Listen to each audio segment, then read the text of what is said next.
We have front row available. It's great. We're good to go. So I'd like to call to order the meeting of the Development Commission on Thursday, June 8th, a special night for us. First order of business is, did you want to go through the new membership? Okay.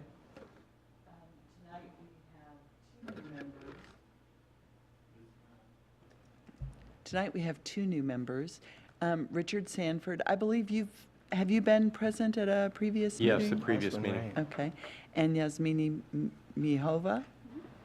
And welcome very, very much this evening. Great. And then our first order of business would be approval of minutes for May 3rd, 2017. Has everybody had a chance to look through those? Any corrections? No. Changes? I do have a comment on page 9. I think there's a commissioner named Barr, B-A-H-R, referred to at the top of that page. Should that be Robert Bach, B-A-K-H? You looked at it closer than I did. Well, Lucy printed a copy for me, but she insisted I read it then. Any other changes, corrections? Have a motion to approve? So moved. A second? Second? All in favor? Aye. Motion carries. Minutes are approved. So the next item is election of officers. So this would be for the coming year. We'll elect new officers, which would be a new chair and a new vice chair. Are there any motions from the floor? So, Mr. Chair, I understand that there have been conversations with our current chair about his willingness to continue to serve if he were so nominated by the commission. I just want to confirm that that was It's his true. response. I did talk to our chair, and he's willing to put in another year as long as we doubled his pay. Which starts at 0, so that's Right, pretty easy. exactly. So if that is the case, then, Mr. Chair, I nominate our current chair to serve a second term. Second? This is Nominated and second for Richard Soa to serve as chair for the coming year. Does Richard have any complaints? No, I don't hear any from him. Any discussion or any other nominees for the chair position? Any other discussion or? I think he's done an outstanding job serving his first year. He's got his feet under him. I think he's got the hang of it, but I think he needs more practice. And so I think the idea of giving him another year to practice is an excellent idea. And I think, I would agree. I think he's done a great job with some very contentious meetings, very long meetings. I think he maybe set the record for us with a 5-hour meeting, so. 5.5, but who's counting? I mean, yeah, that's right. Hearing no other comments, all in favor? Aye. Aye. Opposed? So, Mr. Chair, following suit with the reelection of our current chair, it seems appropriate then that our current vice chair continue to serve as a second to the current chair. So if you wouldn't oppose, I would like to nominate our Commissioner Morgan to serve as a second term as the vice chair. Second. That was fast. But you're sure you don't want to wait until after the meeting to see how I do? And No, because I've seen you in action before, and you do an excellent job when you're sitting in that seat or as the vice chair. So I think it would be a privilege to have you continue to serve. well, thank you. Thank you. Any other nominations or discussion? All in favor? Aye. Opposed? Okay. So we're done. So we'll move to agenda item 4, the moratorium work plan. I just wanted to take a moment and chat with the commission about the packet, which was a little bit of a snafu. So I wanted to explore, when we send out permits, we always send hard copies to the commissioners to ensure that you get drawings in case you don't have a monitor that's big enough to read. We made an executive decision not to just to send this electronically. I think one of our lessons learned was having the memo that said that buried inside of the packet probably wasn't so helpful because people didn't probably see that at all, or certainly not till later. But I think more importantly is just the question of paper versus electronic for these non-permit kind of packets, because we're likely to have some more of them as you're working through this architectural fit and urban design manual. And so I just wanted to get some feedback from the commissioners. People's thoughts on that? Well, it's probably the most Neanderthal when it comes to all things IT. I do need, when there are plans, I need them. I can read PDFs or something. Nice job. So I would just request that, unless I'm the only one, but that's the only thing I need paper for. Is the plan? When we have a packet that has plans that one would have to open to get the full Right. vision of it, I'm sure there's a way of doing that online on a computer, but Well, I've been my trying for concern what, is how, just, if, 15 unless years you, now? 11 by 17 is hard enough to read of those plans, and unless you have a monitor at least that size, which some people do, some people don't. Not.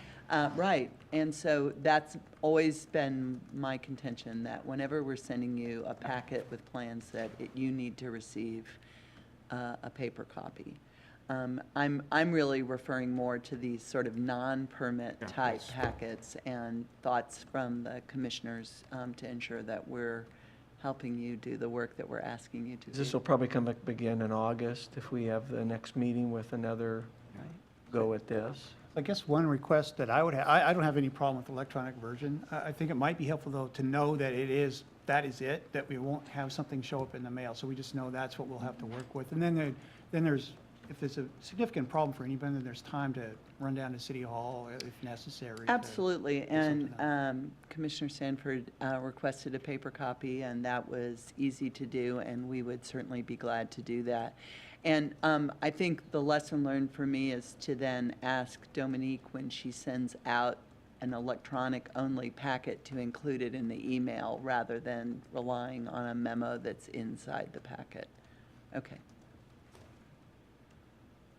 Thank you. Any other thoughts on that? Well, all I can need for hard copy tonight, or? Okay. Great, thank you, Lucy. Thank you. Is it you, Keith? I think I'm up. All right.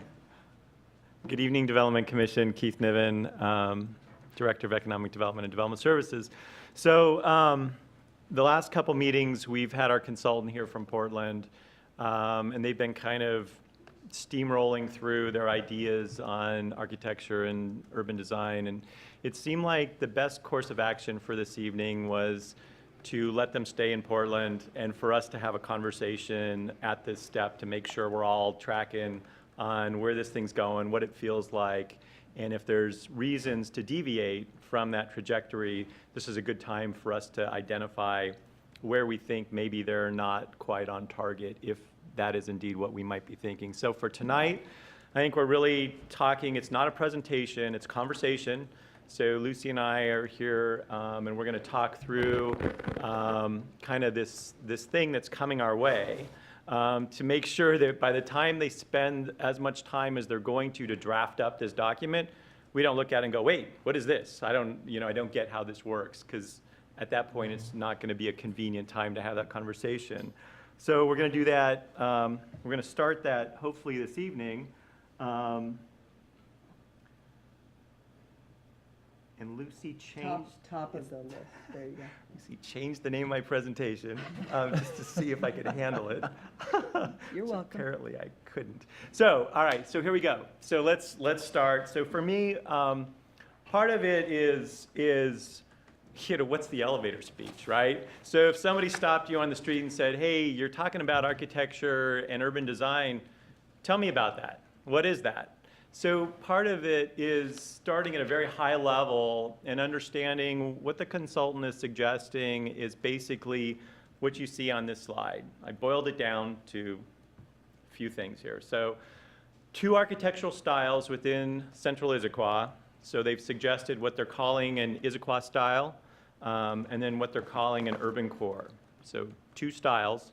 And then we'll unpack these later, but this is kind of the basic framework. And then within urban design, they identified 4 components: context, compatibility, site, and building form. And then how this plays out through implementation is through some worksheets, okay? And so those were actually part of the packet for this evening, but we'll get into that later this evening. So here's the main framework. 2 different architectural styles and 4 components of urban design implemented through checklists.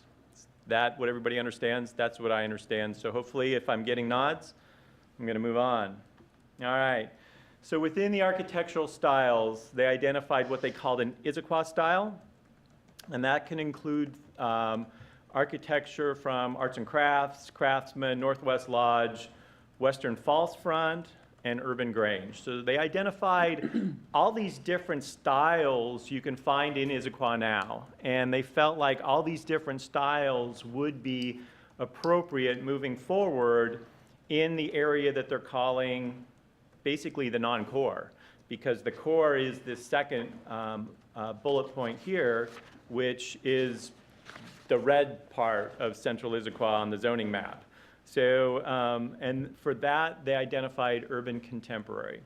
So these right now, I mean, so I think some of these have actual definable styles. I mean, Arts and Crafts and Craftsman and Northwest Lodge. You get to urban contemporary, and we can define that any way we want to, I think. But we'll have that conversation as we move forward. There's photographs that they've included that we've seen in previous presentations, and we'll get down to talking about some of those buildings. And I know there were some emails associated with one particular building. We can talk about that, maybe what we like, what we don't like about it, and where we think we might want to nudge the consultants if we feel like there might need to be some nudging.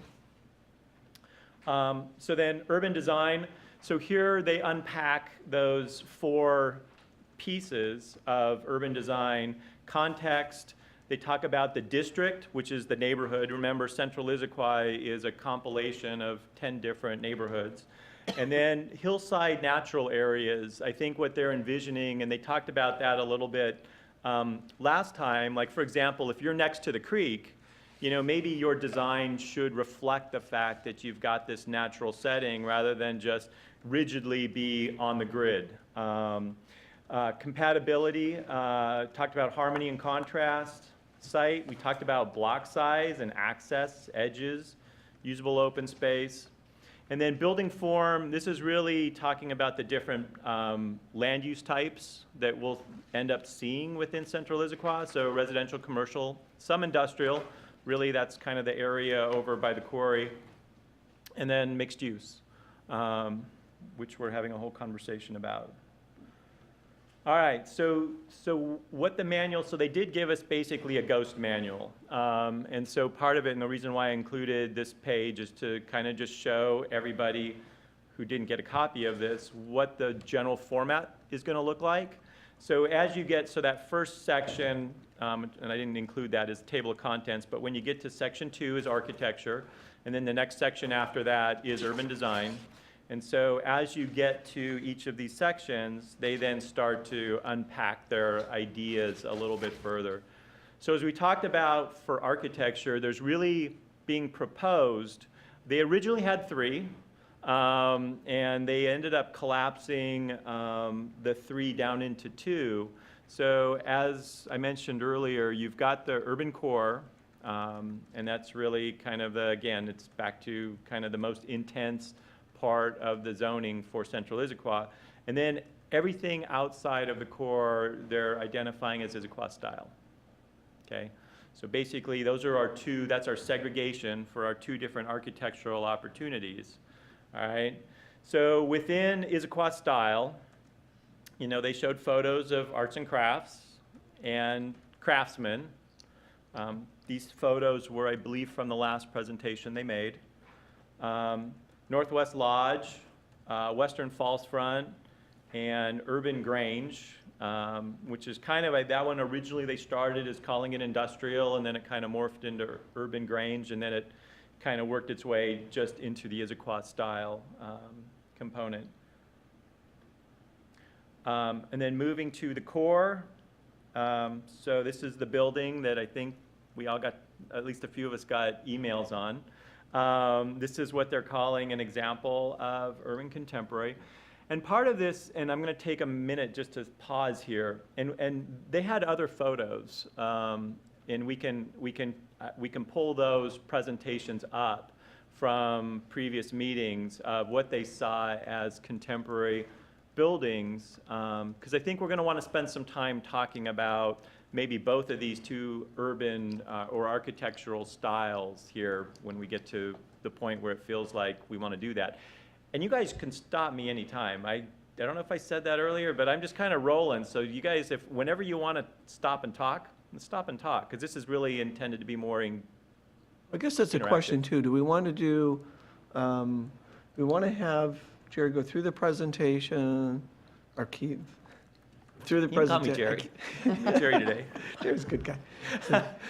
So if Keith, go through the presentation, and then open up for public comment, and then have questions, or do you want questions? And one of my thoughts was we could do that, and we don't necessarily have to close, since it's not a decision we're making tonight, we don't necessarily have to close the public comment portion. Would you like to ask questions as we go, or have him go through all of it and then go through? I'm for asking questions as we go. I mean, my understanding, that's my personal feel, so. Well, let's go around. I want to hear everybody's sort of opinion. One of my questions, if we start questioning as we go, will we get too bogged down in one point or not? But Yeah, I do have a number of questions, but I would like to see the whole click-through first, because Keith may address them as he goes. yeah, Yeah, two of my questions were already answered as Keith was progressing. So if we stick to a typical format, okay. I think with the option to maybe interject and ask a clarifying question. Yeah. But Jerry doesn't mind. Jerry's a can-do guy. Okay, we'll All do right. that. We'll So do I'm- that, and then we'll open up for the public, and then, as I said, I'm open to, when we get to our questions and discussion, leaving it still open to public if we feel like it. Is that all right? Okay, Awesome. Mr. Niven. All right, so we're rolling. So here's what and I don't want to focus on the words because they're really just meant as placeholders at the moment. But basically, so when we get into actually describing these, there's going to be a series of photographs, and that's hard to see on this, my apologies, but there's actually places for photographs on the right-hand side.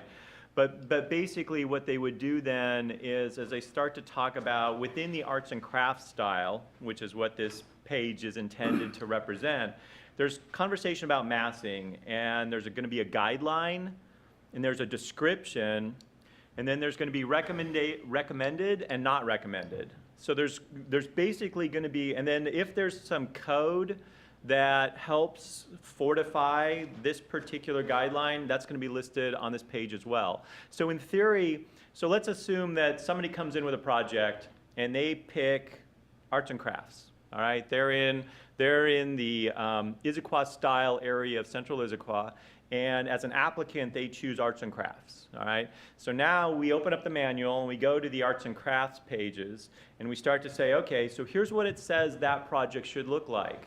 So now all of a sudden we can start to say, okay, well, here's what's intended, here's what the applicant has provided, and either it does or doesn't match, right?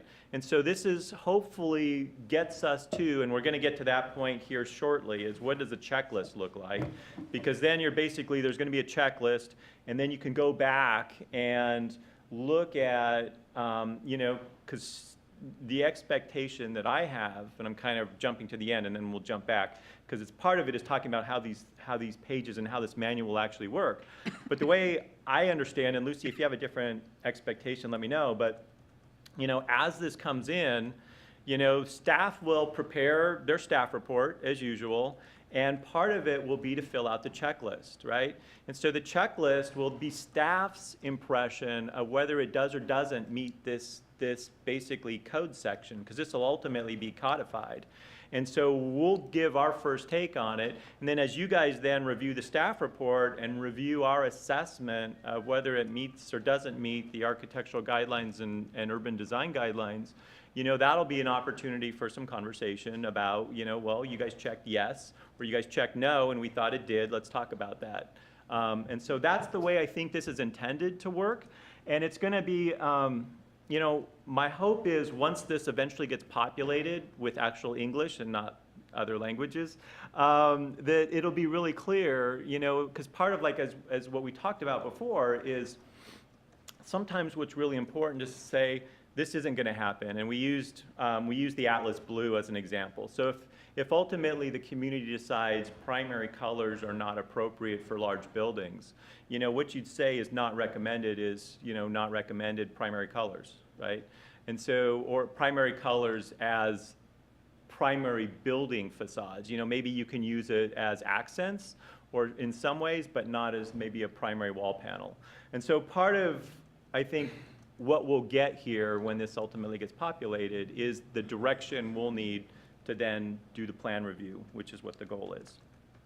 So that's chapter 2, architectural guidelines. Now we're into urban design.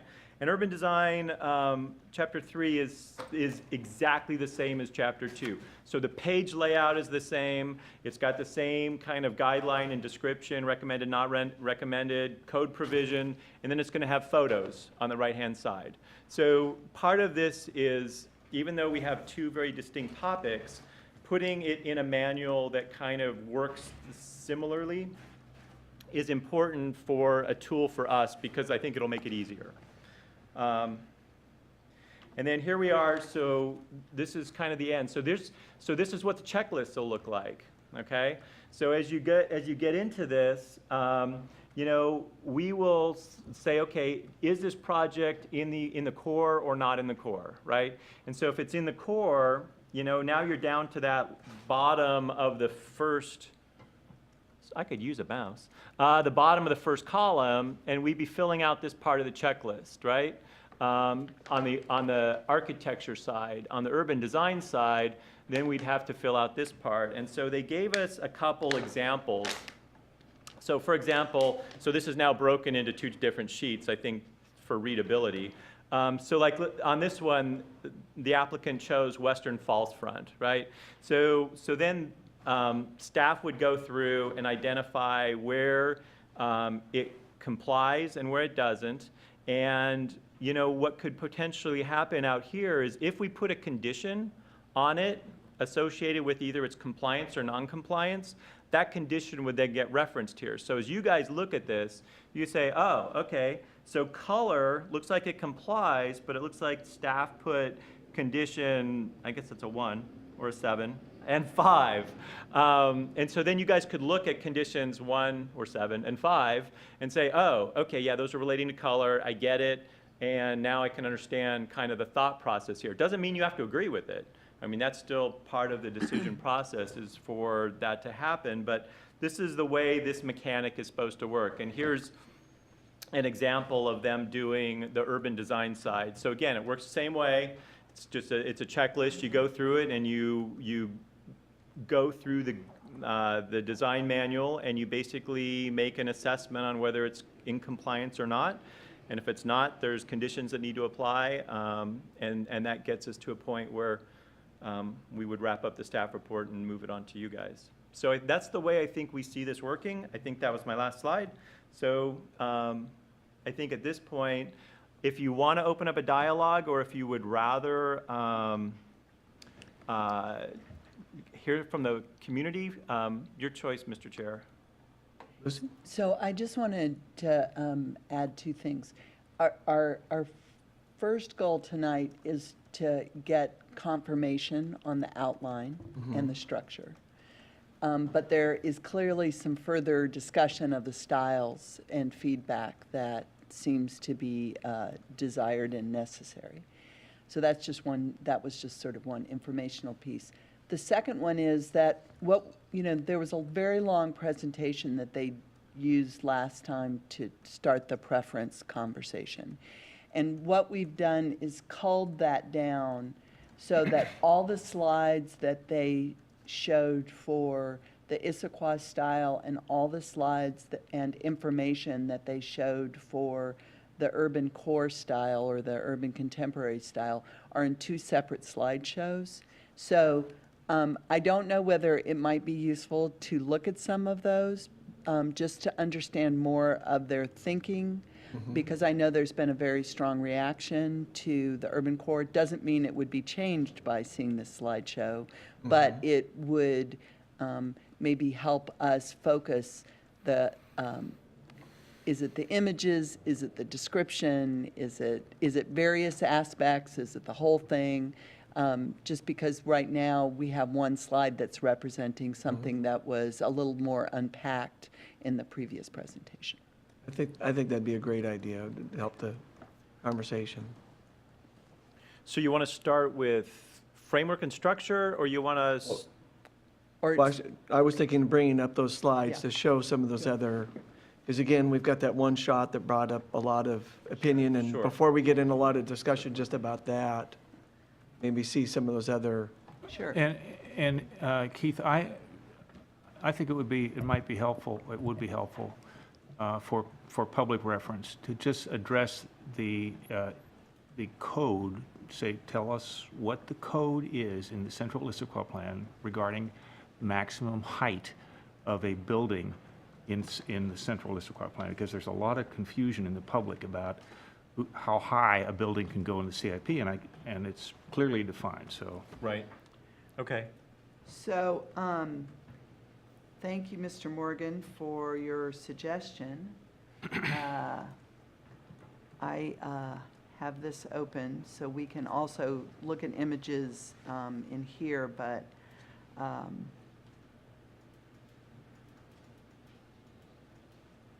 so there are right now, can you see that well enough, what this chart is showing? That's better. Excuse me. So urban core, again, is that sort of red zone, the central area. The base height, meaning the height that you can go to without having to do a development bonus action, is 48 feet. The one caveat to that is if you have retail on the ground floor or under building parking, that goes to 54 feet. Okay? So, and that's true with, I think, all of the height. You can see it in the footnote number 4, that you get to go to 54 if you have those, either of the retail or under building parking allows the base height to go up. So the urban core is the most intense area, and so its maximum height is 125. If you make these other actions related to open space or affordable housing. In the other areas of Central Issaquah, the maximum height is mostly 65, although in one area it's 85. for clarification, 125 might get you at most a 10-story building, Depending on the possibly a use, yes. 10-story building, right? Yeah. Okay. Okay. Thank you, Randy, good suggestion. Okay. Okay. So let's start with Issaquah style. So these are the slides they showed last time. The only change I made was to pull Urban Grange into this since those two districts have been combined. So I think this was one of the guiding principles maybe from the Central Issaquah Plan. So this is the map from last time. So the industrial style has been combined with the Issaquah style, so that you have just the two, urban core style and Issaquah style. So first is craftsman. So they used, Calcari was one of their examples.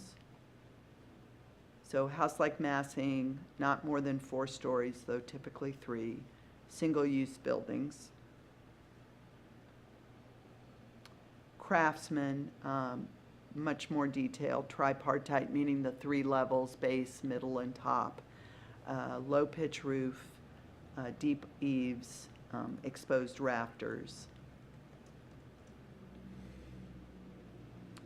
Use of stone or river rock. shingles, board and batten, which is the sort of this kind of treatment. The kind of window configuration. Oh, I guess that was Craftsman's too, sorry. So arts and crafts, from the early 19th century, again, 4-story, no more than 4, typically 3. You can use that for mixed-use buildings, so that would be one of the distinctions. Steep pitch roof, certain English vernacular elements, casement, windows, and then a range of materials such as stucco, shingle, and brick. Different kind of roof shapes and materials being shown in this, I assume, new building, which is helpful to see rather than just the traditional. And arched forms, windows.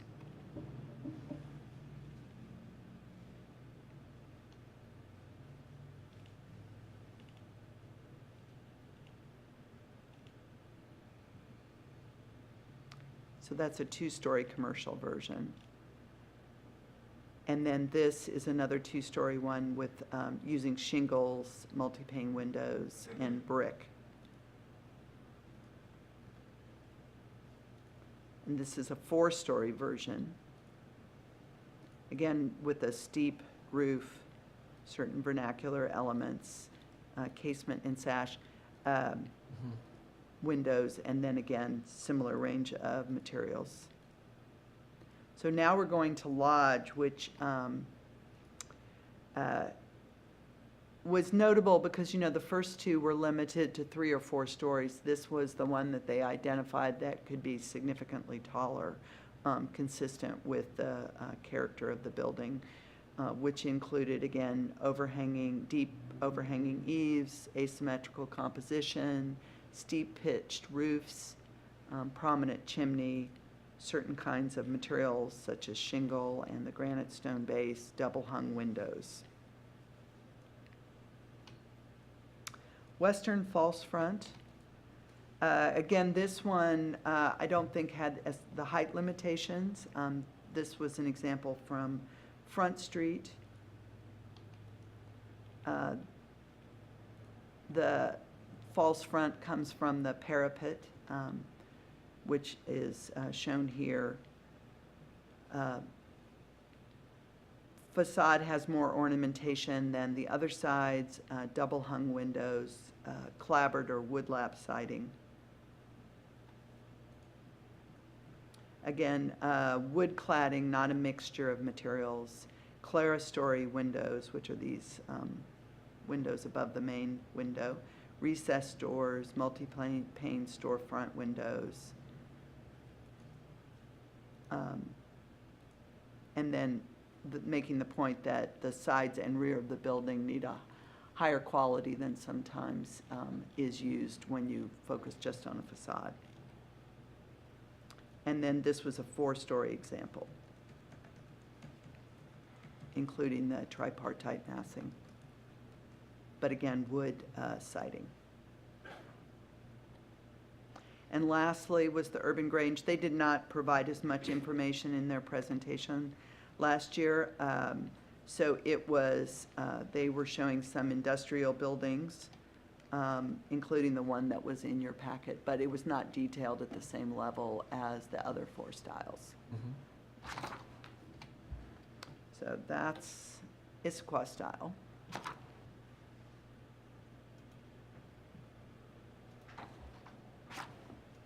Urban core.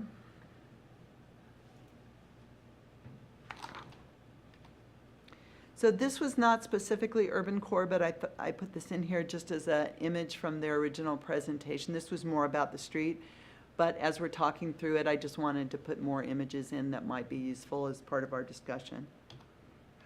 That's the same slide. These are the same slides. So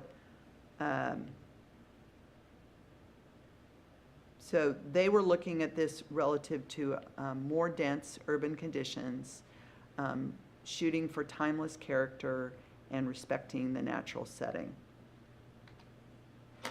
So they provided more information than they did with the other styles. Since there's only one style, they went into it with more detail. So they've looked at it from the form, massing, scale, materials, and color. That's 5, sorry. There's a series of photos, annotated photos on this. So talking about simple configurations, strong vertical upward elements rather than horizontal elements, and an emphasis on the ground floor relative to the pedestrian.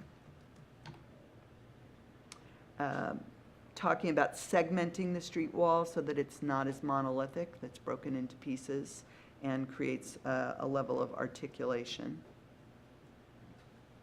Again, base, middle, and top, which is sometimes called tripartite. Again, simplified forms and using a certain rhythm.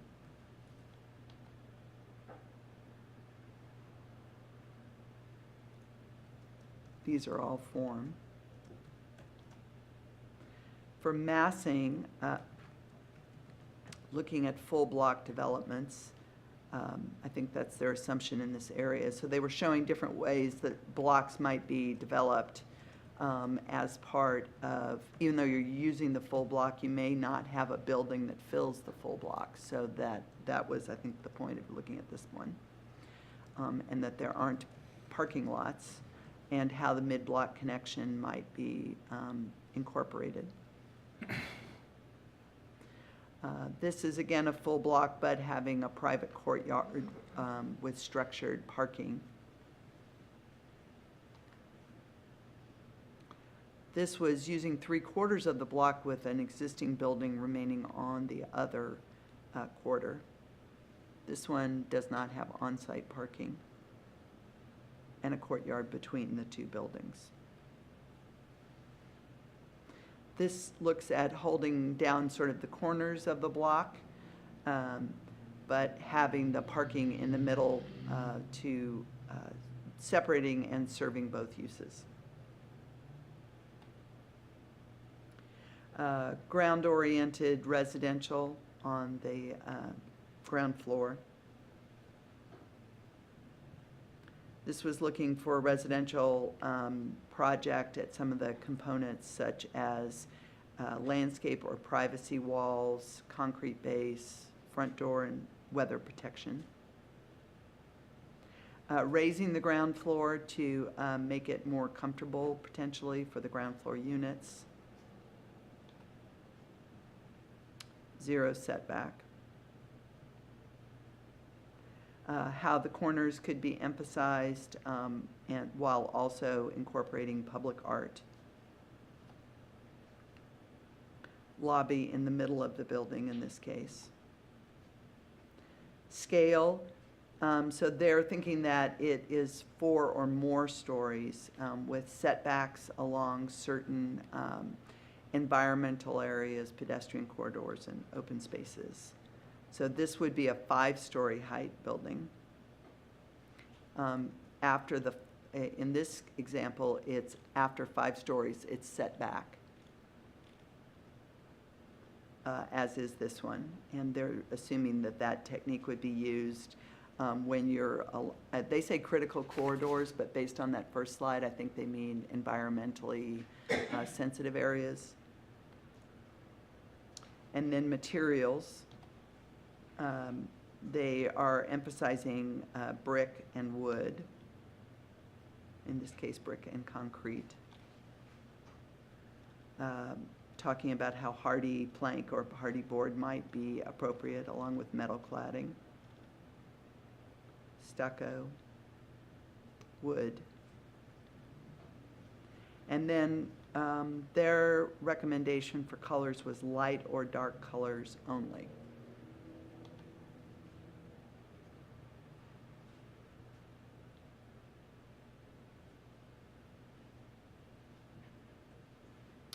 And that's the end of the urban. Great. Thank you, Lucy. Yep. So I think we'll move to public comment. And if you, when you come to the microphone, please give your name and address for the record. And feel free to provide your input on both the structure and the framework that's provided and any of the photos you saw and anything else about what's been presented tonight. Anyone care to speak?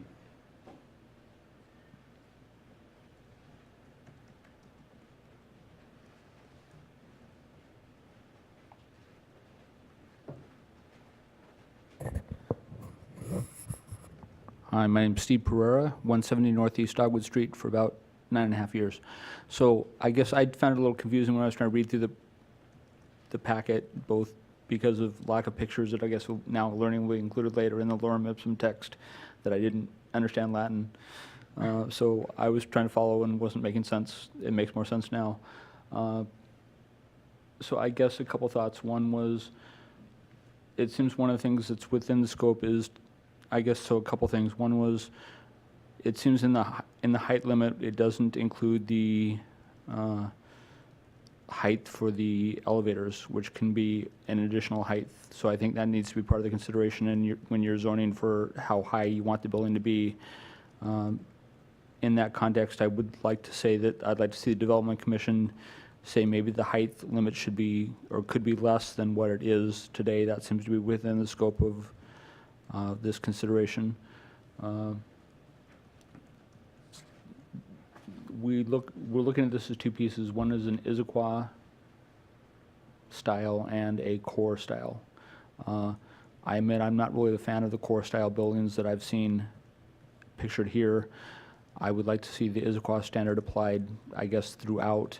I would also like to see maybe that height limit or the height limit, and I don't know if the height limit talks just about number of heights or if we talk about the number of floors that are allowed. I know there's some zoning stuff that talks about having the flexibility for some versus the other, so I think maybe that could be part of the consideration looked at as far as what's done and what's not done. Again, though, I think if you build it, they will come, and it seems like we want to pride ourselves on being more than just another Bellevue. The core style doesn't make sense to me. So I would encourage all of you to say that doesn't mesh. I would also like to look at set more defined standards as far as, if you will, the Old Town area or the Issaquah style needs to follow some specific set patterns.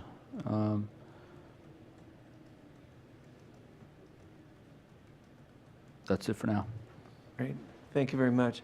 Just a reminder for everybody too, the height information was provided for informational purposes, but the only thing we're considering tonight are the design guidelines, the structure and the framework for that, and some of that, but we won't be discussing or getting into any of the height limitations in the code right now, so.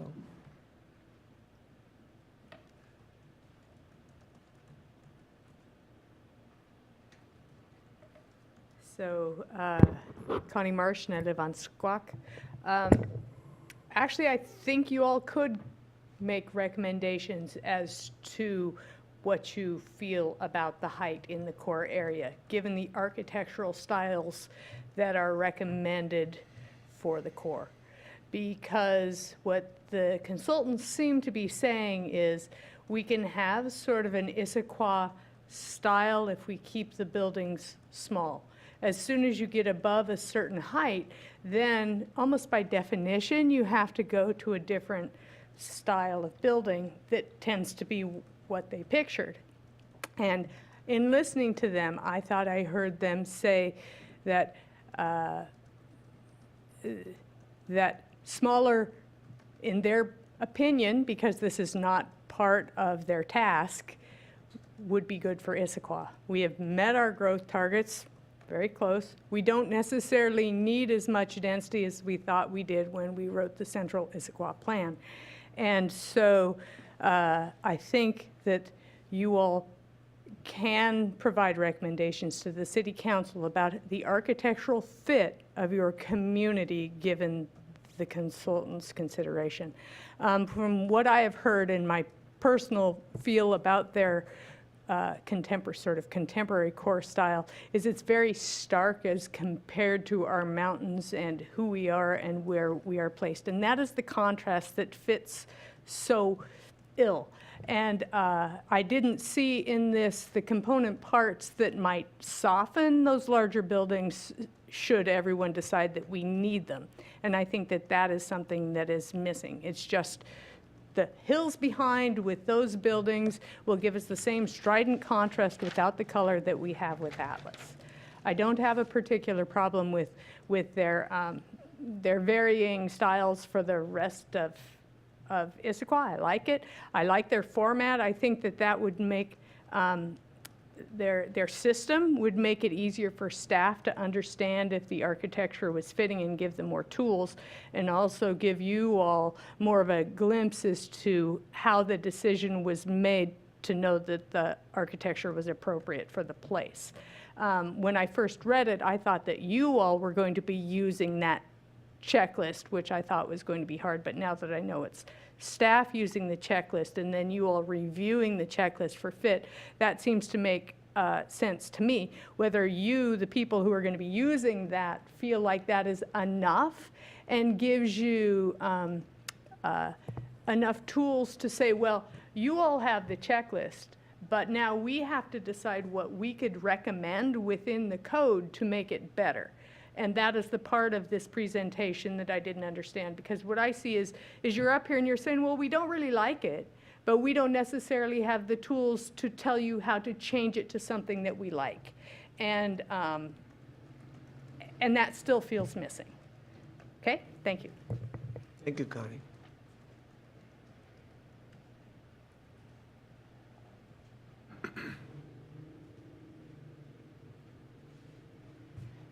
Jenny Bingham, 375 Southeast Andrew Street. Lived there for 47 years, so I've seen many changes in Issaquah.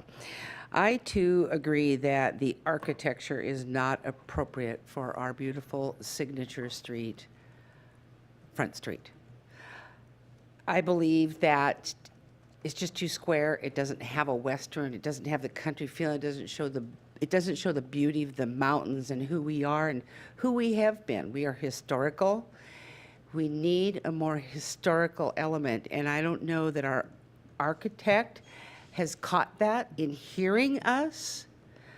I'm not sure, maybe if they give us an opportunity to maybe get into some books and we can present something to you guys of what you'd like to see. I don't know the answer there. But if we're only stuck with these, I'm saddened. I'm saddened for the history. I'm saddened for just the concept and what's going to happen to downtown beautiful Issaquah and take away all these beautiful views. As I said on a next door quote, it'd be beautiful for the top of the mountain. If the city was up on Cougar Mountain, let's say, and they looked down on all these beautiful mountains. And I have a concern also with 4 stories. Where are all the people that are going to have business in this 4 stories? First of all, where are the people that own it going to park? And where are the people that want to visit going to park? They're going to build some monstrosity, huge parking garage that sticks up even 6 or 7 stories. Maybe they really ought to think about closing Front Street and making it a really neat area where it's not a street anymore.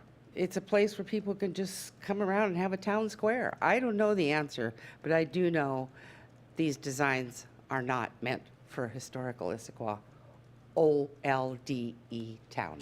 Thank you. Thank you. And just to clarify, actually, these standards would not apply to Old Town. So this is the Central Issaquah plan. So then Front Street falls under different design standards. I understand. Yeah. I call it Old Town because that is historic. It's old. All this is old. Oh, I know, but this area is not covered by these guidelines. There's a different set of design guidelines for Front Street and Sunset and all this, just to make sure the public's aware of that, so. Yeah, I was going to say, point of order, the design plans really is the urban is between pretty much down Gilman to 900, that area. And then the Issaquah style is everything kind of west Sammamish in towards Costco Center. East Sammamish, right? Yeah, but doesn't come into downtown or the Old Town area. Right. Right. Very Okay, any other specific. public comment? Questions? Feel free. Sorry, can we put the map back up of the area that it covers? That might be a good reference point. So I operate a business in Issaquah, so I hope I'm qualified to make comment, but Absolutely. I'm just going to put a Oh, map sure. up, so in case anyone wants to.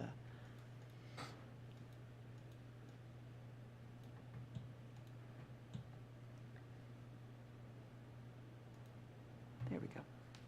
yeah, so my name is Debbie Marlowe. I own Marlowe's Fine Jewelry in the Meadows Shopping Center right off of Northwest Gilman. I've owned that for 2 years. I actually live just on the border of Renton and Issaquah. But I'm coming maybe a little bit after the fact on some of these questions, but as I listened to the presentation from Keith, I wondered about, for one thing, what the consultants would classify Gilman Village per se, what category that would fall into, what they would classify Old Town Issaquah, Historic Issaquah, what they would classify that as. I know that's a separate set of guidelines. And then I also wonder why there's Issaquah style and then urban core and then also industrial style. Like, I kind of get the industrial part, but I'm kind of not sure why there needs to be more, there needs to be two separate ones. And I agree that the urban core style feels really stark and really cold and really generic. And I think that it doesn't speak to the family-friendly home community style that Issaquah I think is trying to convey and continue to convey. I look at some of the things that they've done. I look at the Issaquah Highlands and, what category would they call that, the consultants? What category does that whole beautiful project up there fall into, like style-wise? I saw a screen of the Redmond area and some of that with a lot of public space, what looked like a lot of walking and corridor work that was really inviting and more retail-friendly, ground-level friendly. I think that's really important for keeping people here locally to enjoy shopping here in Issaquah. I think the parking situation is going to get really important. It's already really important, but I think as transit comes forward and we progress in what we're doing here, I think parking is going to be something that we have to look at how that implies into the buildings themselves, because I think it all has to integrate even more so than now. And just the colors and the natural feel, I think if there can be a better range, I know you guys all experienced a lot with the Atlas project, but there's definitely a color fit that is more suiting for that, and so that's a really big component too. And just the ability to take what we have, especially in those areas off of Northwest Gilman, and make something that's kind of cohesive out of kind of a cluster of little bursts of things. It's not an easy task, because you have really a conglomeration of no style, I guess, kind of. So not an easy task, but hopefully something can be done to, promote people staying and strolling and being part of the community as a whole, and kind of giving it some oneness. So that's just my perspective. So thank you. Thank you very much. Any other public comment or questions? Hearing none, let's move to commissioner questions. There's more of a comment. We did sit through, I think, about 6 hours of presentations on this, and they covered a great range of stuff. And one of the big parts that I took away from it was they're wanting to move traffic around Issaquah in a way to open up that whole Gilman area and change the way that we possibly do business there, in that we make it more of a walkable, shoppable section, right, where people can come to park and actually spend time going up, down that road. The way we have our traffic patterns through Issaquah right now aren't very good for that. There's too many cars going back and forth. The setbacks are pushed back from the street, so it's not really street visible. So that was one of the things I took away from that presentation as to one of the suggestions they're going to make. And the urban core area, my understanding, correct me if I'm wrong, was kind of a future look as we start to grow the city, as we get the transit in, and we have more carless kind of residents, people who take the train into work, take the train back home, and they want to be able to walk to a little bodega and go shopping and stuff like that. They want to live in dense housing. They're not looking for having lawnmowers and everything else. So it's the idea to be able to support those residents as well. That's kind of the idea behind the urban core. That was my takeaway from it. Also, just wanted to add to your points about friendly retail environment and walkable space and so on. If you happen to miss the last meeting when the presentation occurred, if you could check out the May 3rd YouTube DevCom meeting, I think you'll see a lot of information there that might make you feel better. Because a lot of things that you were saying were points that exactly were addressed by Crandall or Ambulance. So questions on his presentation, or? I mean, it was very well done, but I just want, there was one other point that was brought up by one of the citizens, was the meeting area, kind of a town center. That was another one of their core tenets that they kept talking about. There is no real center of Issaquah. Yeah, there's no place where you can point to and say, hey, there's that meeting place where everyone will go to when something happens. And that was the idea between, somewhere in that Issaquah style, to be able to build that kind of community feel where you'd have a central location to go to, a park or a central landmark that states this is Issaquah, right? And when the news people show a picture of Issaquah, they show a picture of that kind of idea. Questions? So just a couple kind of thoughts, kind of starting about kind of the approach to application of this as a design standard. So one of the challenges, I think, first is with this kind of urban core, contemporary style, and we talked about it, Lucy talked about it when they were here. They spent a lot of time kind of talking through what that was. I think because there's not a kind of a known architectural standard like Craftsman or arts and crafts, that we're going to have to, in the design manual, have probably more exhaustive explanation and description and graphics and pictures and whatever of what that is. It seems to be the place where there's going to be the most tension, I think. And I tend to agree with some of the descriptions that we've heard so far. Some of the images that they're showing really lack this kind of character maybe that we're looking for. So we're going to have to talk more about that piece. So that was one kind of observation, I think. Another one is, you've got the way it's set up, it seems a little bit bright line. Pick a style, and then you've got to follow that style. And there are going to be instances where somebody's going to want to blend some stuff here. And how do we go about doing that so we don't trap people in a design corner that really limits their creativity to present what might be an even more interesting solution because they're trapped within the box of a specific style. So in some areas that may make sense because there is some compatibility, like arts and crafts and Craftsman, there are some features that trade back and forth that might work. So that's another thing I think to think about. My guess is some of this is stuff that staff has already been contemplating. Do you mind if we? Take them one at a time? Well, what I'm thinking about, and have some discussion around some of that and allow Keith to, because part of this is, it's not what you guys put together, it's what they put together. So in some ways you're reporting back to them, but you're also interpreting for us and want to make sure, understand what we're doing, but you can, I think, bring some more flavor to it. So if you want to.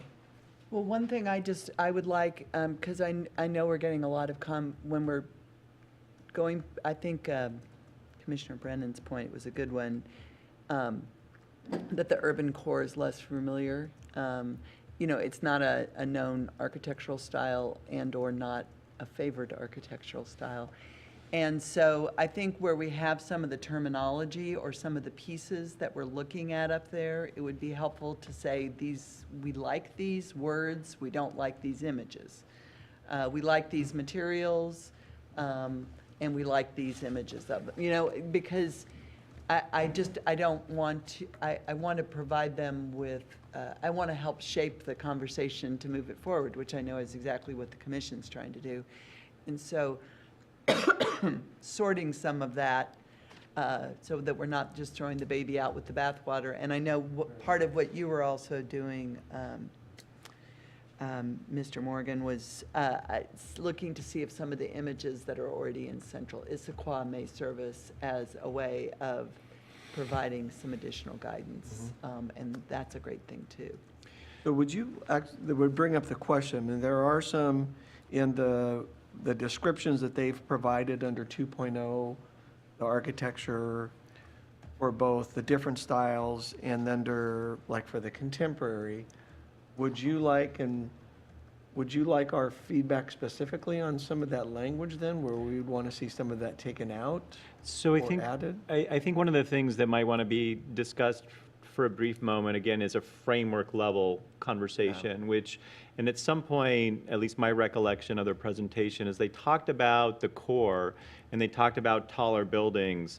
You know, right now, without any rules, the implication of most architects, hopefully none take issue with this, is that they want to create an ode to themselves, right? And so as you get these taller buildings and all of them want to be the brightest building in the neighborhood, you know, the result of that is not something that they thought was a good outcome. So most of the imagery that they have for the contemporary buildings, I think they call them, most of the buildings become background buildings. You know, you want them to kind of blend into the background and not be something bright and shiny, because if you get too many bright and shiny things, then you've got Las Vegas, right? And so part of this is, okay, so you leave those key buildings that come in, and maybe it's the ones at the corner or the ones that have a more community component to it, where you let the architecture of those actually do something a little bit more dramatic, but the rest of the buildings become then the backdrop for those. So that was the way I kind of understood their kind of vision. And if you think about cities like London and Paris, and you think about the buildings, I mean, most of the buildings are kind of the same color, you know, because a lot of them were built a long time ago when, you know, they were using stone to build building exteriors, and you know, they're not really super exciting, but they make for a brilliant city. So I think part of this is that kind of concept of, all right, if we're going to focus right now on kind of the core and that idea of this contemporary, is it okay for generally some of the buildings to be fairly bland looking, you know? And does that mean that we're a bland city, or does that mean that they become the backdrop for the mountains and the views and some of the other things that are happening around them? And I think I think we need to have that conversation, because I think it's very key to whether we stay with, you know, I think we can leave it contemporary and then just say what that is, and that can either be, you know, something that's kind of bright colors, dark colors, or something different. But I think that's a great, you know, as we look for these pieces we might want to pull and talk about, that would definitely be one I think we should talk about. Okay. So I guess then back to the question, would you like some feedback on the verbiage that they do have here? Is that what you were saying, Lucy, about? I meant, because I'm sorry that I've confused things. I was thinking more related to the styles on the slides than the text that's in there, because I'm not sure how much of the text in there is even final. Okay. Certainly, you know, I Okay. think We're not that far into the weeds. right, I think it's the framework. Are we covering the right things? Is the structure of it and the tools that they're going to provide going to be useful to us? I think that's the big thing. Then the second thing is, are we on the right track with the styles? And if not, looking at those two different bundles of slides and saying, are the words right? Are the images right? You know, and that, I think that the wordsmithing, not that I wouldn't take that in an email to share with them, but I think that's more what we'll be doing when they give us the draft manual. In August, okay. So I think the first point Commissioner Brennan brought up was about getting more verbiage around some of the styles and so forth. Sounds like we're, Particularly the urban core style, or whatever it turns out to be called.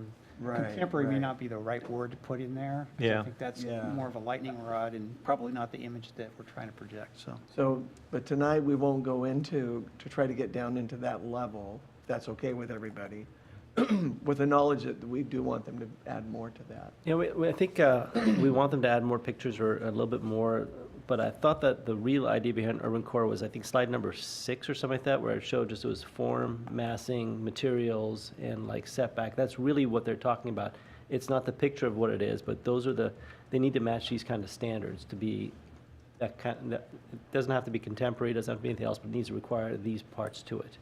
That was my understanding of what this whole thing's about. It's a guideline, not a description, right?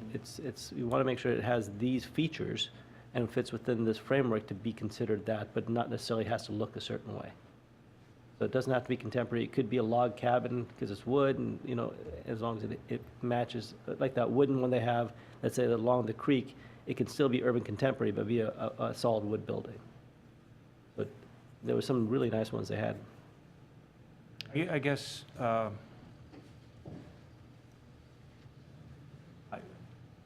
guess my concern is that I'm beginning to feel that the difference in what I thought was the objective of the whole drill, which was bring in the consultant to analyze the CIP and execution of the CIP to date and clearly define what they believe is weakness in execution and make recommendations to the city about how to address what we believe are things that we're not satisfied with as public staff, DC, whatever, so far.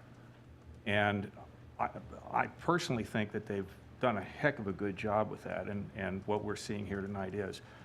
What I'm not clear on is we've got another meeting coming up in August, and that's going to be where we're going to be presented with their draft manual, right?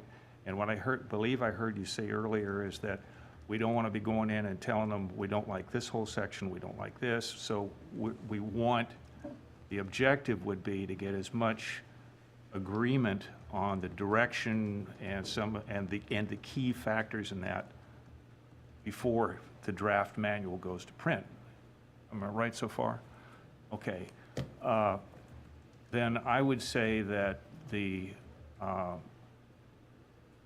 I really like the idea of having the definition that we've got so far in terms of, because my understanding again is that we want applicants to be able to look at the amended plan and right off the get-go say, nope, that doesn't work for me. So I either change my application before I bring it to the city staff for the first time for you to look at, or I say, no, I'm going to do it in Redmond.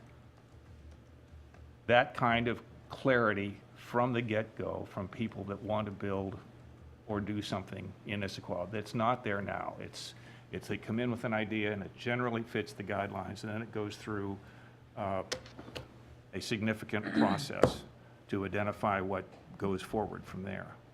So is that correct or wrong? I think that we are moving to a more, I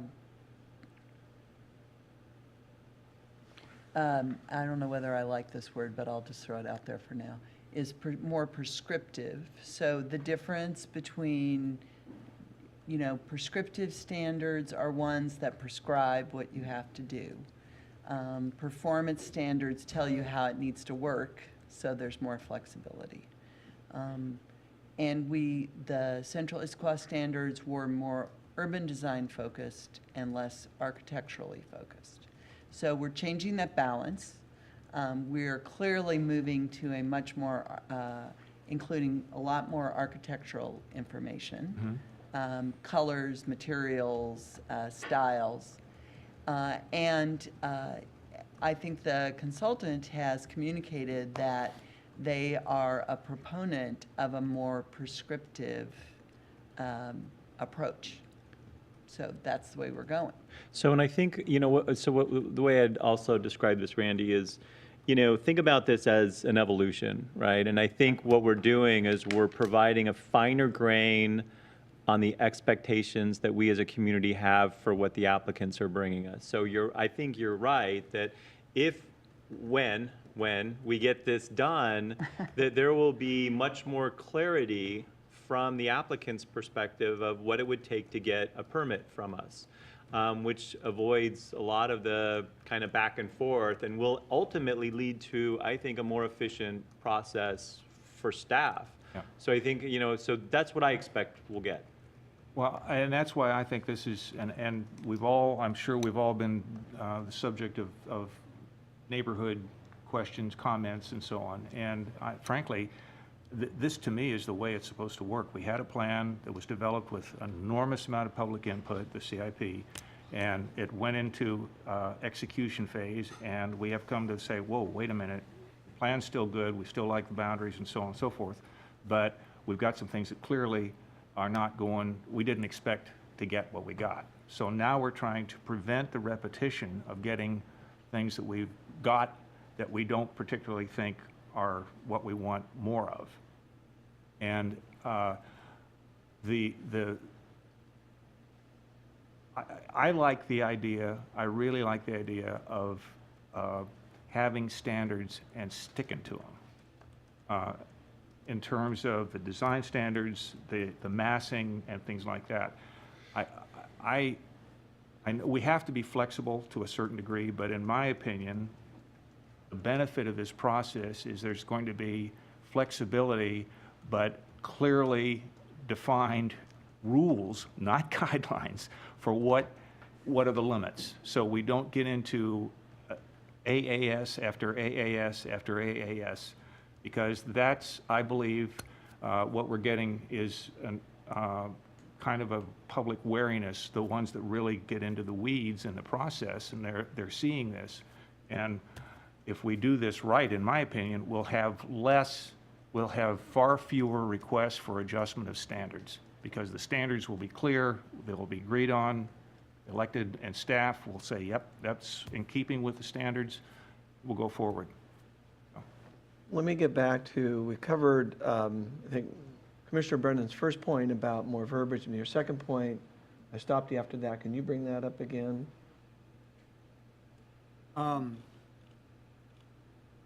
The idea of integration of more than one architectural style, and how would we do that using these guidelines? So we talked to them about that, because we asked the same question. I think it's a great one to kind of explore. Is it possible to merge two different styles in a singular project? And their answer was, yes, that would actually make it more interesting. But not in a single building. That was, because what they said is where you have multiple buildings, having different buildings in different styles, for instance, if you... Atlas. So they used Atlas as an example and said, so what if each of those three buildings had a different architectural style associated with it? Not just a different color, but actually a different style. And if you think about that project and think about, okay, what if one of the buildings was, craftsman and another was arts and crafts, it would make that look very different. Yeah. And a much more kind of fine-grained architecture, which I think this community probably would have appreciated. Right. So does that mean then, when you get into the checklist, you actually have to fit, your building has to fit one of these styles, say for Issaquah style? So, we didn't write this, so. Right, We're That interpolating would be your here. interpretation of it, yeah. My impression is if you're doing a single building, like you were doing Vale, which is a single unified building, you would pick one of those five, and that building would need to conform with that. Yeah. And so that we like flexibility, because it's hard to anticipate every situation that comes. I have to say the thought of being able to mix and match and pull between them is a little overwhelming to me, given that we're going to have, at this point, 6 styles that we're going to have to evaluate. Now, That said, Commissioner Brennan, you may have experience doing this in other places, and I'm certainly open to that. I'm just kind of giving you my sort of shoot from the hip as a staff person trying to imagine how I Yeah. would. No, I get that. Handle I that. get, and they're looking for predictability too. I mean, Right. the architectural. Sure, and, and that's what they've said, is that predictability, they think that is such a high priority. But I think it still would be good, and it's this balance, and I understand Commissioner Harrison's point about, we want to have a standard, and let's stick to the standard, and that's what it is, and let's be prescriptive about that. There are some upsides to that, but there are also some downsides to that, and so it's this balance that we're trying to find. So I think what you're describing would be, that would be the starting place where the predominant style is pick one. But there needs to be, if somebody's bringing something forward that is of interest and we like it and we want to find a path for them, there needs to be a path for them to follow so they don't get trapped in the corner of the code or the standard that doesn't allow the city to accomplish what might be a better project, and that staff may agree, but you just don't have a way to get them there. So the idea of kind of an off-ramp that, that there's a predominant style, but if they want to add some, for whatever reason, features or an element that isn't consistent, that there's a way to accomplish that. I guess that would be my goal. Commissioner, are you talking about things like parking, whether it's underground or, at that level of variation? I had an example. This is more conceptual and less specific of an example. I'm just trying to make sure that we do something, that what we're doing here isn't overly rigid for the design community, because you may end up with something that, is not as good as it could be because of that. And the Oh, codes- and one of the questions I had was about retail, restaurant services. I guess if Krispy Kreme came to town and said, here's an iconic Krispy Kreme building that we want to build in your city, it wouldn't fit. I think about that building and I don't see where it fits in any of these styles. And so you'd say, take that unique retail building style and make it arts and crafts instead or something. And is that an outcome we'd want to have? Well, Because none of these seem to that's fit a retail, fundamental really. question. I agree that needs to be addressed, Commissioner, but I would just say that I think we've got examples, again, in the execution of the CIP. We've got at least one example that comes to mind for me where this commission said, understanding corporate identity and the bazillions of dollars that corporations put into branding and driving down the street and say, oh, there it is. I think we got a structure here that is corporate, but is absolutely, well, I won't use absolutes, but has nothing to do with Northwest or Issaquah identity. And what it is their corporate brand. And it's the same floor plan that they use in Phoenix and everything else, which is what we've talked about a number of Right, times. and I guess that's a good fundamental question then. Would we want to, you could take a place, say like Winthrop, small town that decided to go with a Western theme and everything had to be that. Would we want to say, these are the themes that have to fit throughout the central Issaquah area and not allow for something that is outside that box? So, and I'm not, Yeah. I'm just, so do you think that under these guidelines, Krispy Kreme would not be allowed in urban core? I don't know the answer. Well, I think it was built, I think it's built, It's- it's in it's- Issaquah style. It's in Issaquah style, and it's in that shopping center, so you could call it, so is it Old Grange? Does it meet that kind of architecture? I don't know. We don't know enough about it yet to say. But, if that were to be in the core, so part of it is, that's a level of detail we have to drill down to, right? So that whole iconic question, we kind of stumbled over that on trying to get iconic signs approved in the city. That was about 5 years ago. We're due to have that conversation again, would be my guess. So, so part of it is figuring out how you allow those, and maybe it's more about function You know, and I guess that's an interesting conversation that a planner might want to have about architecture is, do you allow those buildings that have more of a community-based function? And obviously not Krispy Kreme is not falling into that camp. But to have maybe a more latitude with architecture because you want those buildings to stand out in one way or another. So a quick question, would, if Vail, under this new plan, if Vail came in right in the heart of the CIP and said, we want to do an arts and crafts style, would they be allowed to do it in the CIP? I mean, in the urban I design mean, area? yeah, in the urban, what is Urban now up there, core. it says urban core style. Well, that's where they are, right? No, they're actually they're in the Issaquah style. Okay, so if somebody came in Yeah. the urban core, I mean, I think this is maybe what we're talking about here, and said, I want to do something that is an Issaquah style. What we're saying here is we're concerned about them not being able to do that. I mean, if everything else were equal, they can't do arts and crafts and urban course. Right. So I have two thoughts I'd put out there. One is, I apologize, can't remember who said it from the public about Issaquah Highlands, because we're having that conversation relative to how do we, I think you said it, and tape is rolling slowly in my head.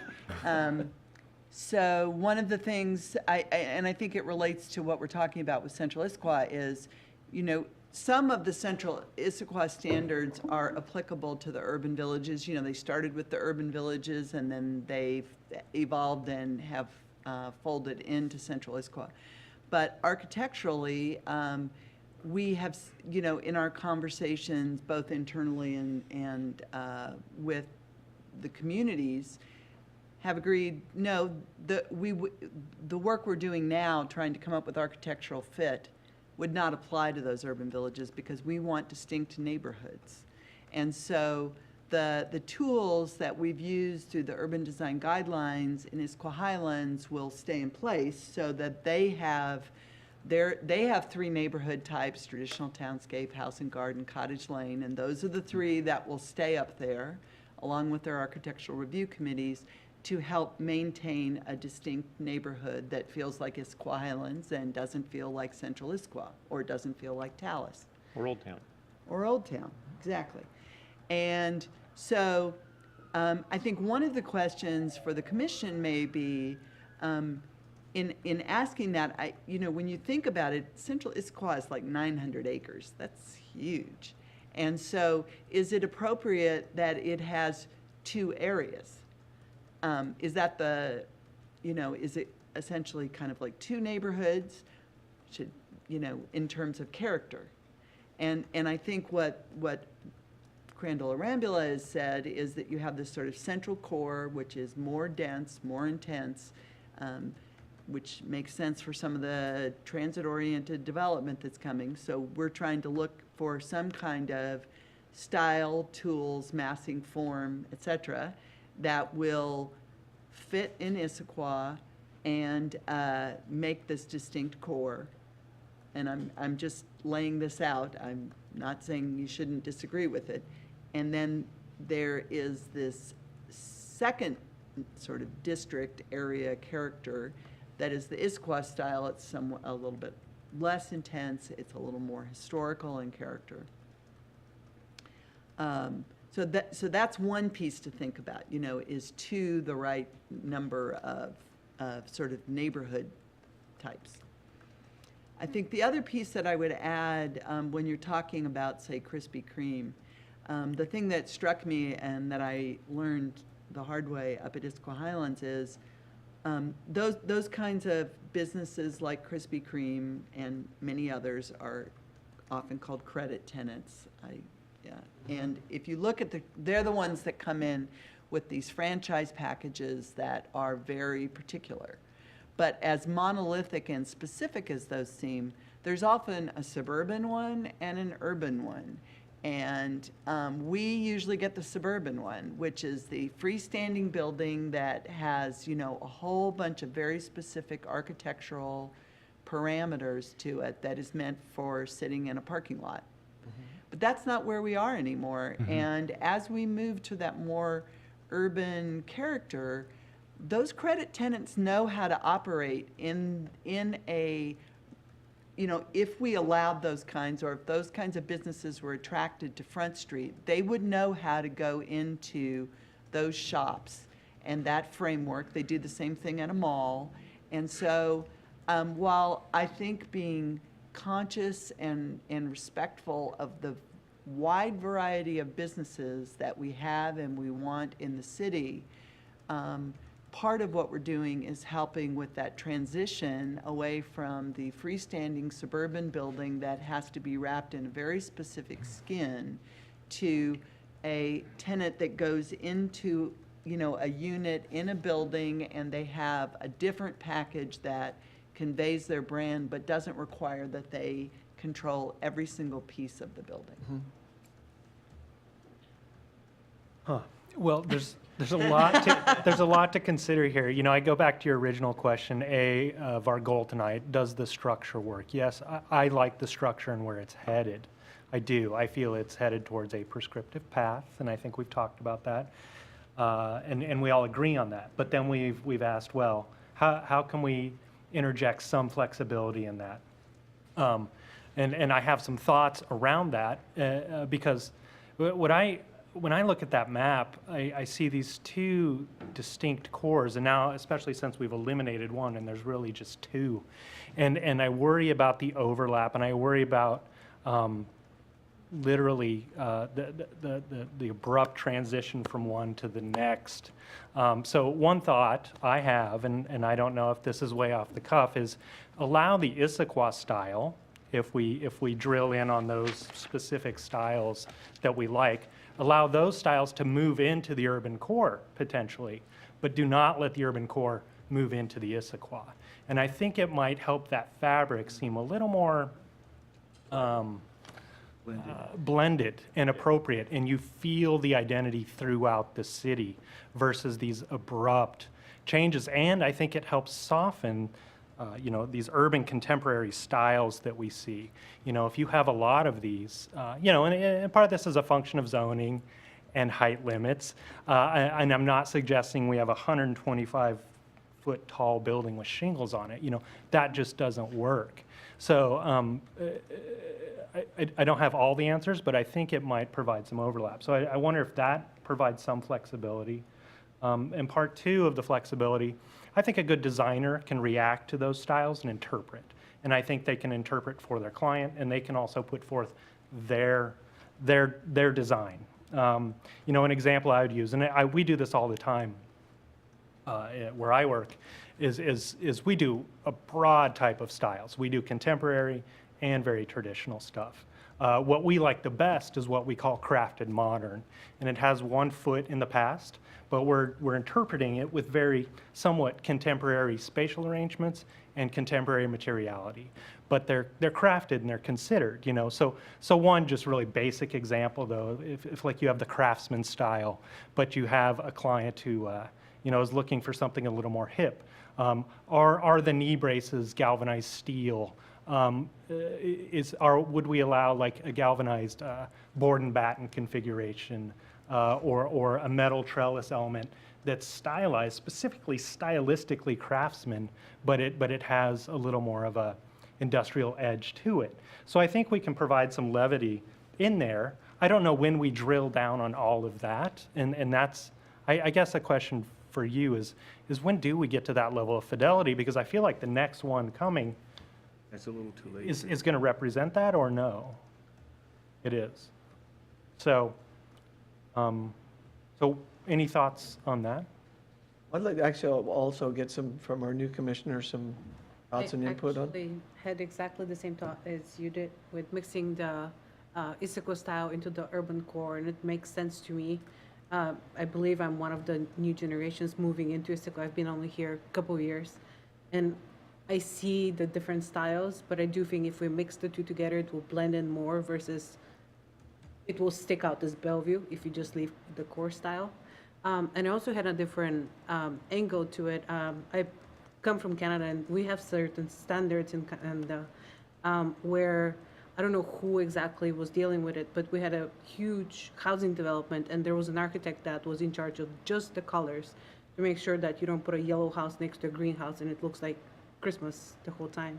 So I was thinking if we have some kind of a color chart for if you're building a block, you're not going to put a black building next to white, but you're not just going to do beige and it just goes to blend together. So I don't know how we get into that, but I think that would be a good idea, just to have some kind of an assessment, even if the building is built now and the other one is 10 years later, you still get to look into it and be like, hey, we need to match the color, or not match it, or.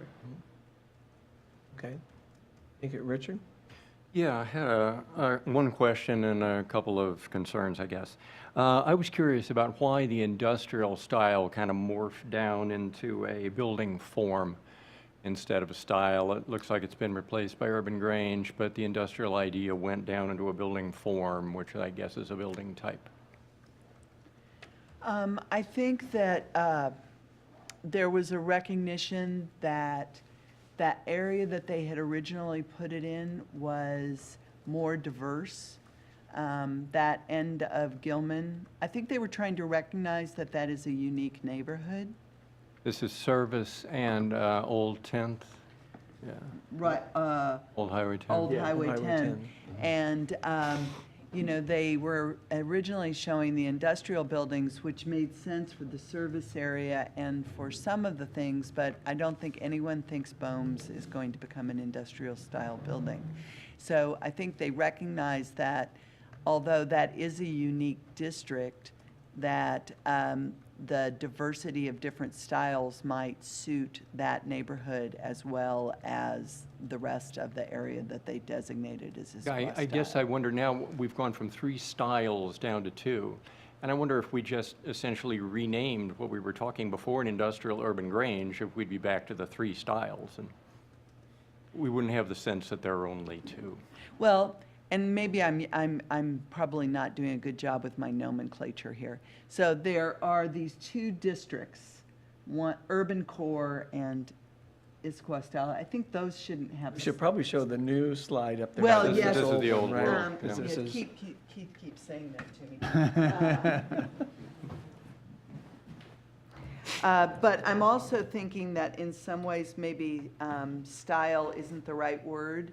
I mean, maybe they are almost like District. districts, yeah. I mean, and districts has its own challenges, but I agree, something, because then we have styles below that.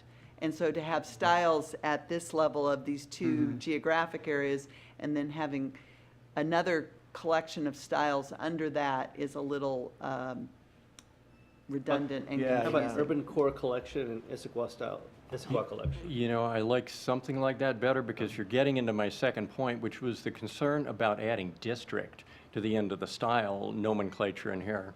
And as we know, district has its own special meaning inside the Central Issaquah Plan, right? So there seems to be kind of a fundamental confusion in the use of that term to me. Would we be talking about a style district, or would we be talking about a SIP district? So I think what you're identifying is that we need, you know, just like plants, you know, genus, And then phylums. family, species. Exactly. Yeah, I'm yeah. not Exactly. even going to get it right. I'm going to embarrass my biology teacher. But that we need something that's sort of predictable in terms of how the hierarchy works, so that when we say, I'm talking about a style or a district or a Right. geographic area or whatever, that we all know what we're talking about. So I think that's a good point. Right. Okay, thanks on that. And then I guess my last point had to do with what we were talking about in terms of the real content versus the structural discussion here. Essentially, we're looking at a manual that's content-free right now, and we're going to be seeing it, I think, one more time, end of maybe first week of August. And then after the other commissions have had a look at the draft, or at least the presentation, is that right? It's just So you. it seems like, you know, so when we get to that ledge, when it seems like you guys are ready to dig into content, I mean, I think what we've done is we've given the consultants like 6 weeks or something, 6 weeks, I don't know, to actually draft this manual. I don't know that it necessarily has to come all at once. So I think the question is, as you guys, what I'm hearing is a sense is let's get the details. Let's now start to look at, what it actually says and start to think about, is it clear enough? Do we agree with the direction it's setting? I think what we can ask our consultant is, can we piecemeal it up and Well- start to bring pieces forward sooner than all at once? I'm kind of mixed about that, but I think the point of that, which I hear a concern, and I can certainly share that, is that to review the whole thing in one meeting seems unrealistic.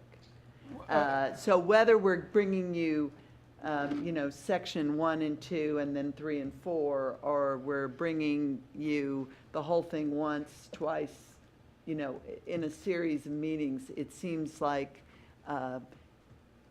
one touch seems like not very many touches. Agree. For something Yeah. that number of pages, and Yeah, Yeah. and this is a big deal. And I personally am going to need, I would request time to review it and really understand it and go back and read it maybe twice before the next meeting, so that, yeah. well, and it may be that if you do get the whole thing at once, and we may not be able to give it a lot in advance, I mean, more than our typical week, it may be that we're digesting it, in the same way. We're looking at sort of the higher level, and then we're moving down a level at the next meeting, so that you just we're not changing the document necessarily, but we're able to digest it in a series of layers. So let me offer something as well, because this timeline is my evil construct. So and I'm more actually interested in kind of getting it through at a certain point in time this year. But what we haven't talked about is whether or not, we would be willing to maybe have some extra meetings. So once we have the document, I agree with you, Randy, I think you're going to need time to read it once, think about it, maybe read it again, say, oh, did it really say that? But then once that's happened, maybe we can meet,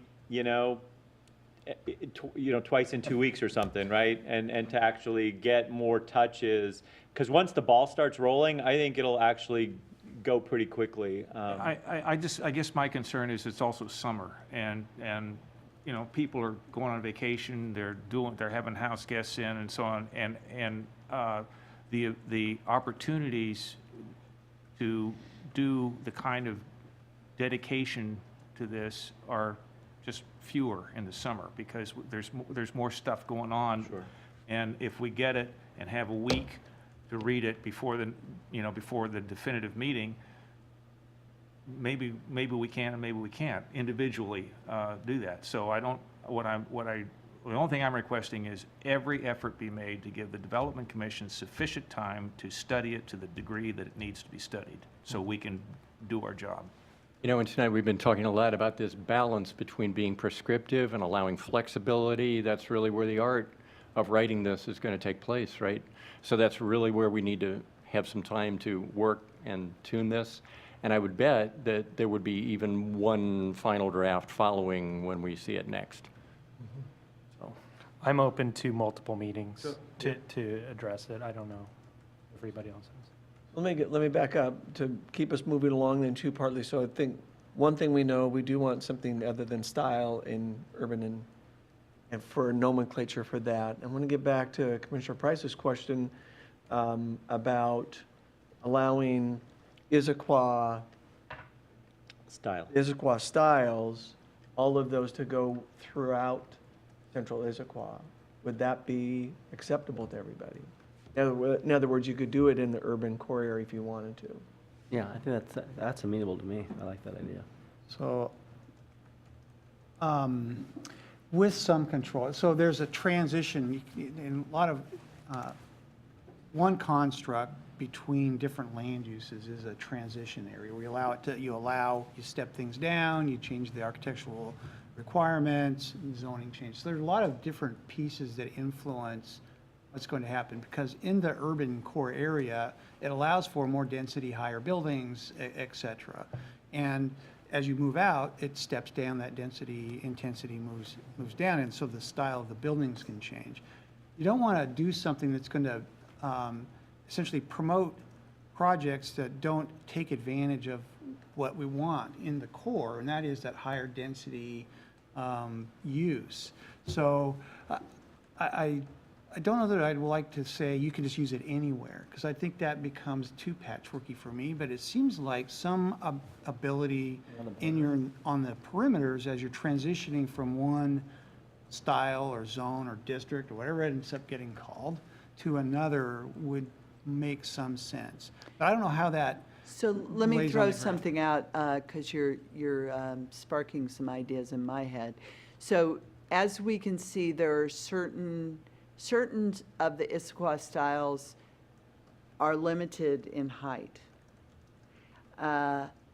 In the urban core, there are more base, not just the height is different, there are certain minimum density requirements. So inside the urban core, you have a minimum FAR of 0.75, which is not that high. Outside the urban core, you only have that if you have a 3-acre parcel or larger. If you have a residential project in the urban core, you have to have a minimum of 36 dwelling units per acre, because that is consistent with how we got the regional growth center and transit. So some of that will knock out certain styles because you just won't be able to, it won't fit the parameters that they are at least initially establishing for those styles. I don't know if that solves the problem you're identifying, Commissioner I Brennan. agree, and I hear what you're saying. I absolutely do. And I go back to, I think it's a function of height, ultimately. We can't turn a 10-story building into a Craftsman. But then I back up a little bit here, and I think we've all identified, maybe this is just me, but I've heard a lot of feedback from the community that the urban contemporary is very controversial. And so, but I ask, well, then what is the alternative there? You know, as I look at this building, I think it's actually a well-composed building. It's of highly durable materials. It's a thoughtful palette. It's a great corner site. It's modulated well. It really activates the street. It does a lot of great things. But I can understand why it's unappealing. But if you compare this building to Alice, I think this is stars and stripes above Alice. But if then the contemporary, going back to my question, is not the right question then, or answer, then what is? Does that make sense? I just don't know. So can I, a little bit? So there are other parts of the code that influence the building envelope. So things that Ms. Lohman just described, but also there are, you've got maximum heights that are allowed. And then there are things like step backs at certain heights. So so you don't get the big box. You create something that's interesting down at the kind of more pedestrian scale level, the first couple of stories, and then you do something that's a little bit different as the building goes up, and depending on how high it goes, you maybe have other features or step backs or changes that are required. And then you also have the roof line. And so the other piece that people are thinking about is your first experience is what is happening on the ground level. And you want to pay really close attention to that. I think the consultants have done a pretty good job of speaking to that and talking about some of those key elements. One piece that we're hearing about is that architecture is not compatible with our city. That skyline won't fit with the surrounding mountain and greenscape, et cetera. So what are the other things that might be tools that are in the code to kind of influence what would be the kind of the bigger picture image that Issaquah turns into based on architectural standards, but also the limitations or requirements or envelope changes that are in the land use code that are not part of the design standard. So those are other tools that you figure out how do you build that in the overall land use code in addition to the design guidelines or standard. But isn't the land use code and the zoning already pretty baked in a large degree? Or this is just a function of design review? And isn't the modulation and terracing you're talking about already set? It exists in the code now, but I don't know that that's something that we could look at as part of, in combination with trying to respond to the concerns that we're hearing Yeah. about. Is that up for grabs? And I think some of the community, I'm not talking, So, I guess what I would say is, as part of this moratorium work item, I would say not. But what I would say is, because we're touching on this conversation about building heights, now views are, I think views was definitely one of the urban design pieces that the consultants, and I think we fought that issue, Mr. Morgan, on the Costco site plan, and Mr. Harrison. So I think we need some clarity on views. But other than views, building heights, the envelope that's set by zoning is baked. I don't think this work product is supposed to touch that, but as a sidebar and as an outcome, if the commission wants to make a recommendation to the council about overall building heights, now what you're getting as a product is some of the architectural styles are being recommended at maximum building heights. So you might look at that and say, okay, well, let's assume I have a 6-story building. If the consultant's saying, okay, I can't use arts and crafts and I can't use, half of the architectural styles at 6 stories, well, maybe 6 stories is not a good choice for us at the end of the day. I don't know. So there's some connectivity that you guys can make. I think if at the end of the day you decide that the building heights that are allowed now in central Issaquah is a problem, I would raise that as a red flag to the council, but it should not necessarily, I don't know how it feeds into ultimately this work product. can I just answer, because he's responding to Mike real quick. So I don't know that I was suggesting that we change it. I was, and maybe I didn't say this very well, but there are other things that influence the building envelope that are in the code that are not the architectural style. So the step backs and the building heights set in the code. I'm not suggesting that we go back and revisit that. I just think we need to think about, in combination, the things that could influence what the building will look like in the end. Right. It's not just what we're seeing here in the design standard. And one piece that I would add is, Keith and I were in here last night, too. And one of the moratorium work plan items, parking was, we were having our first report out on that. And there were certainly other pieces that fell out of that discussion. For instance, parking enforcement, shared parking agreements. There were several things that were identified as maybe not being in the right place to achieve what we wanted. And what the council's direction was, these are the 2 things that we've asked you to do. Please track on those other things as part of a list of amendments that would come next year once we've gotten through the moratorium work plan items. So I think not surprisingly, Keith is on point with what the council is asking us to do, but it doesn't mean that we are not tracking and benefiting from the things that we're learning and observing while going through these work plan items. Let me get back to the question again of Issaquah style throughout. And we've gotten a couple of different thoughts on that in terms of limitation, find it everywhere. Any other feedback on that? Is there a possibility of having it as a development commission flexibility? Would it be one of those things, if we did say, if somebody came in and said, I want to do a 1-story, and maybe it won't work with the minimum FAR, but I want to do a 1-story craftsman style building on this lot right in the middle, and we think, no, that's not appropriate, That would to look, change to urban. sorry, that would look like the up house, but I was thinking, when we're talking about the perimeter of the urban core, it kind of, this is my envisionment, is that the center of the core kind of is the taller part, and as it goes out and comes back out to the Issaquah style, it kind of grades down with the height of the buildings. So, the craftsman kind of. But that would get back to, it's not, the code's not written that way. Right. If I you're know in it's the not. core and you're right on the edge, you're still able to do that tall building. Well, agree, but I think this may be what Commissioner Price was suggesting, and it seems almost dictated by reality to me that if on the eastern side, for example, the eastern side of the Issaquah, the eastern boundary of urban core and Issaquah style. If you are an applicant that wants to do an Issaquah style develop or structure, half of your building is on the Issaquah style side and half is, because that's not, I guess let me put this in the form of a question. When the boundary if like East Germany or East Berlin and West Berlin, if the boundary Hopefully goes it's nicer than through, that. do you have the option of saying, I know that 3/4 of my property is in the urban core and only 1/4 of it is in the Issaquah style. Can I do the whole thing Issaquah style?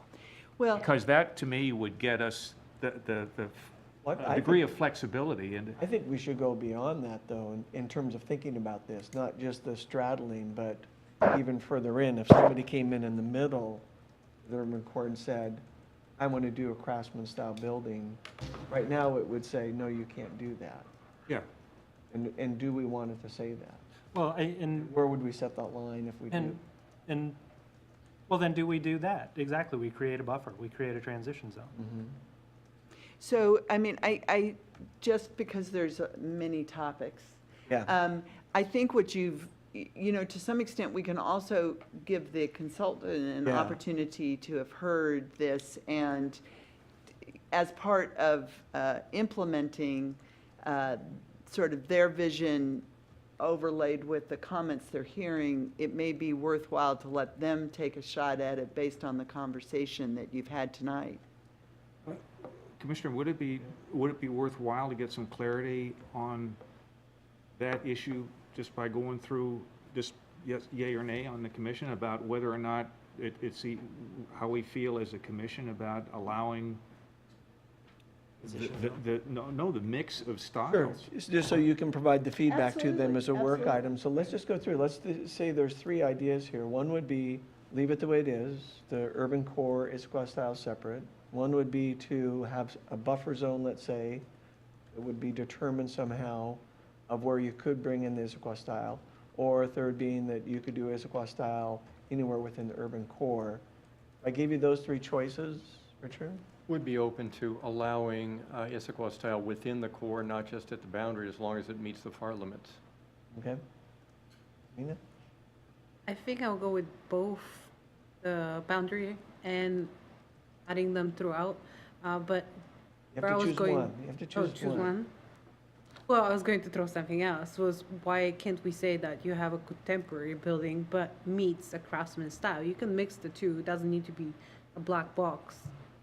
That's where I was going with saying that I would like to have them inside. I don't want to see a 10-story building and a 1-story building next to it. I think that's kind of ridiculous. So that's why I was thinking either go with a buffer or mix the styles together. So it's still, you have contemporary look, but it looks like All right, Issaquah. so you're going to get your cake and eat it too, so you're both, so, okay. Kevin? Well, I mean, after throwing it out there, I thought we had some good deliberation, and so I'm a little torn at this point, even though it was my idea.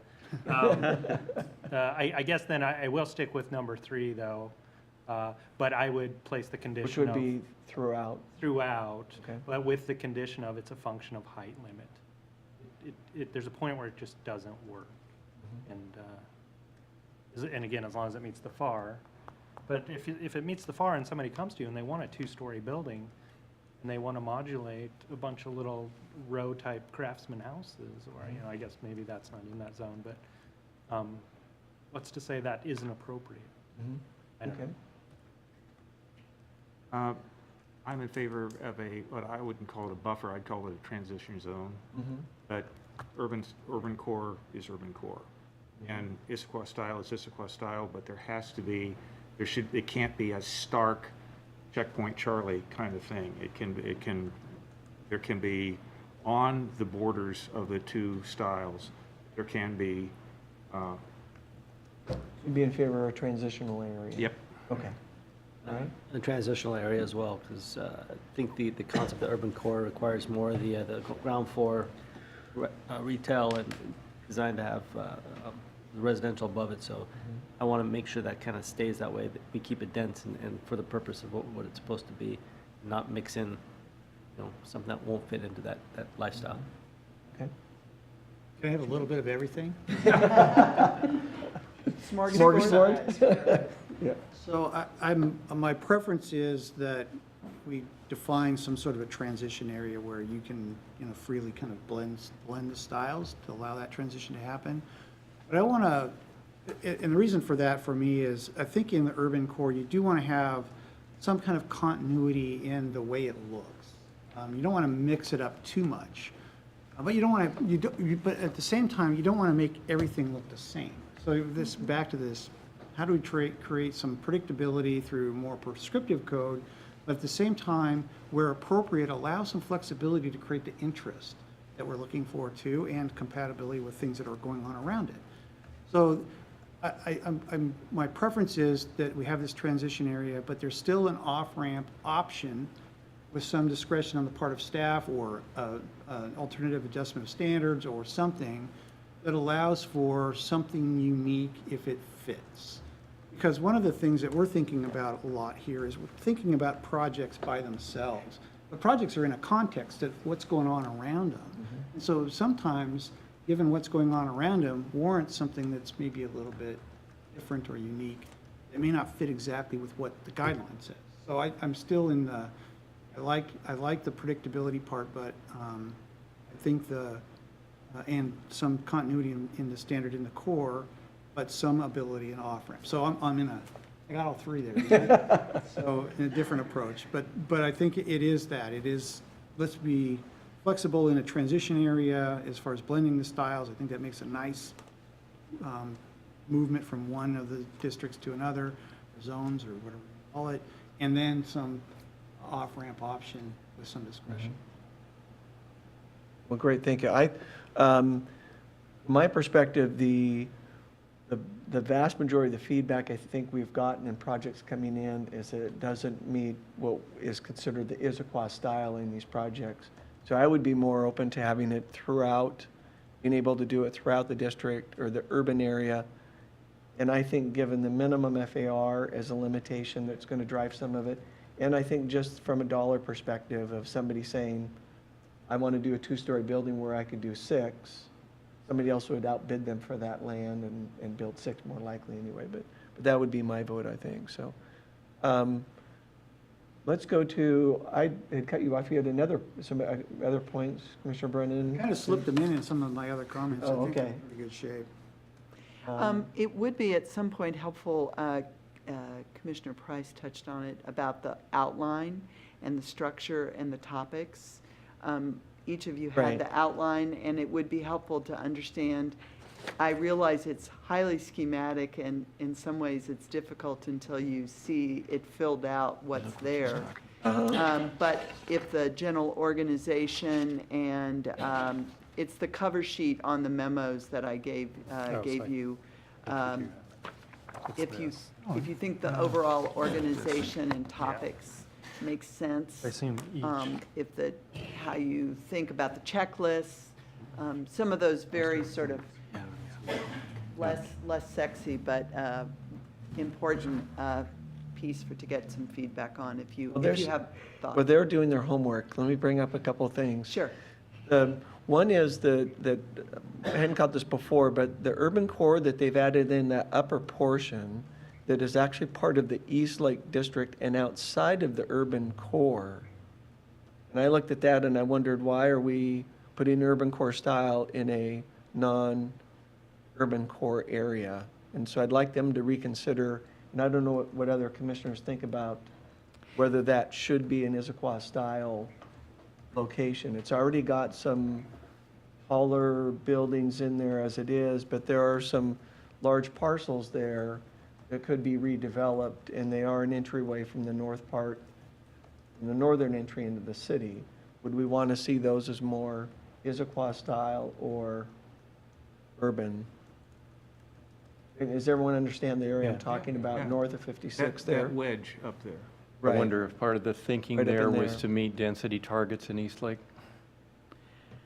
I Therefore, think we're at it an may, urban I core. think it may be more what Commissioner Morgan brought up, is that the office buildings that are there are probably more urban core style than they are the Issaquah Right. subsets. But with the provision, though, the understanding that the buildings that really are like that are towards the back, Right. Are you talking about Microsoft. the Siemens building? Well, the Siemens buildings are more towards the front, but those are more likely to be redeveloped, given their density.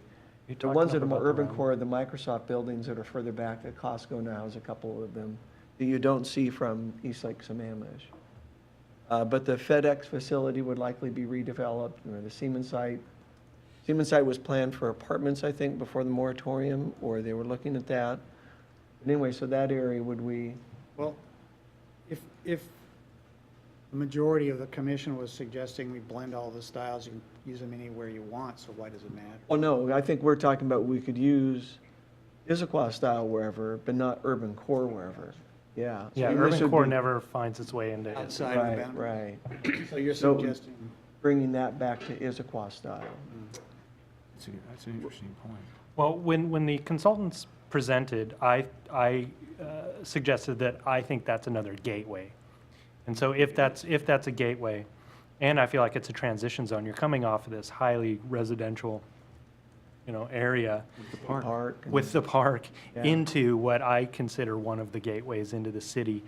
Is it more appropriate to be the Issaquah style? That, Yeah. just shooting from the hip, but the precedent that occurs there, are some pretty substantial structures already, and would that make sense? I They're don't- fairly, but they wouldn't have to be torn down certainly, and they're fairly off, set back from the roadway too. Yeah. Well, plus if you start to think about, so if Siemens and Space Labs and FedEx redeveloped in more Issaquah style, so now what's that neighborhood feel like, right? I mean, those Microsoft buildings become kind of the backdrop. I don't know.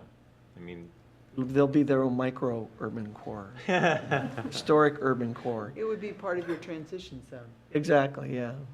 If they redevelop this apartment buildings, wouldn't that be 5-story apartment buildings again? So that would stay at the urban core, since that's not Well, allowed in it's this. not urban core zoning out there. It's in the East Lake area. If you've got the map, Lucy, to show. it's purple up there. Well, Urban core in that picture there. yeah, but the so it's this density- area that we're talking about, which is mixed use. But on the other map, that's urban core. That's what No, we're it's talking urban about core is- style, so there, Style here stuff, we're too. now Yeah, zoning. identifying some of our nomenclature challenges. Not the density. But mixed use allows a height, so it's the second most dense Right. zone.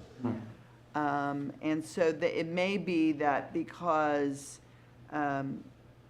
some of these, they're bigger parcels kind of along here and then up in the area that they identified, but a lot of it along East Lake Sammamish and 221st are small parcels, and maybe that was part of the driver. I don't know, I'm just Yeah, guessing. and I guess, in my mind, seeing the urban core south of 56, I mean, the urban core in the zoning was drawn specifically because that's where the density and if we say we want to take that look and move it out towards the state park into the north end of the Yeah. city, I just don't see the reason for that. I couldn't agree more, and I'm glad you brought that up, because I just really would like, and it's just to protect the state park for what it's worth. I mean, the buildings are there, the ones that they're talking about. But I agree, it seems to me like it makes more sense, particularly with the values, the values of our community that we're talking about, to keep it, to turn it back into Issaquah style for that wedge there, just because it's of the proximity to the park. Any other thoughts on? Like that.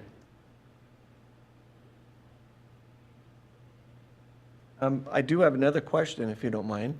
On the here all night. checklist, I wondered, where it says applies yes or no. And so let's say you decided you had a project that was arts and crafts style.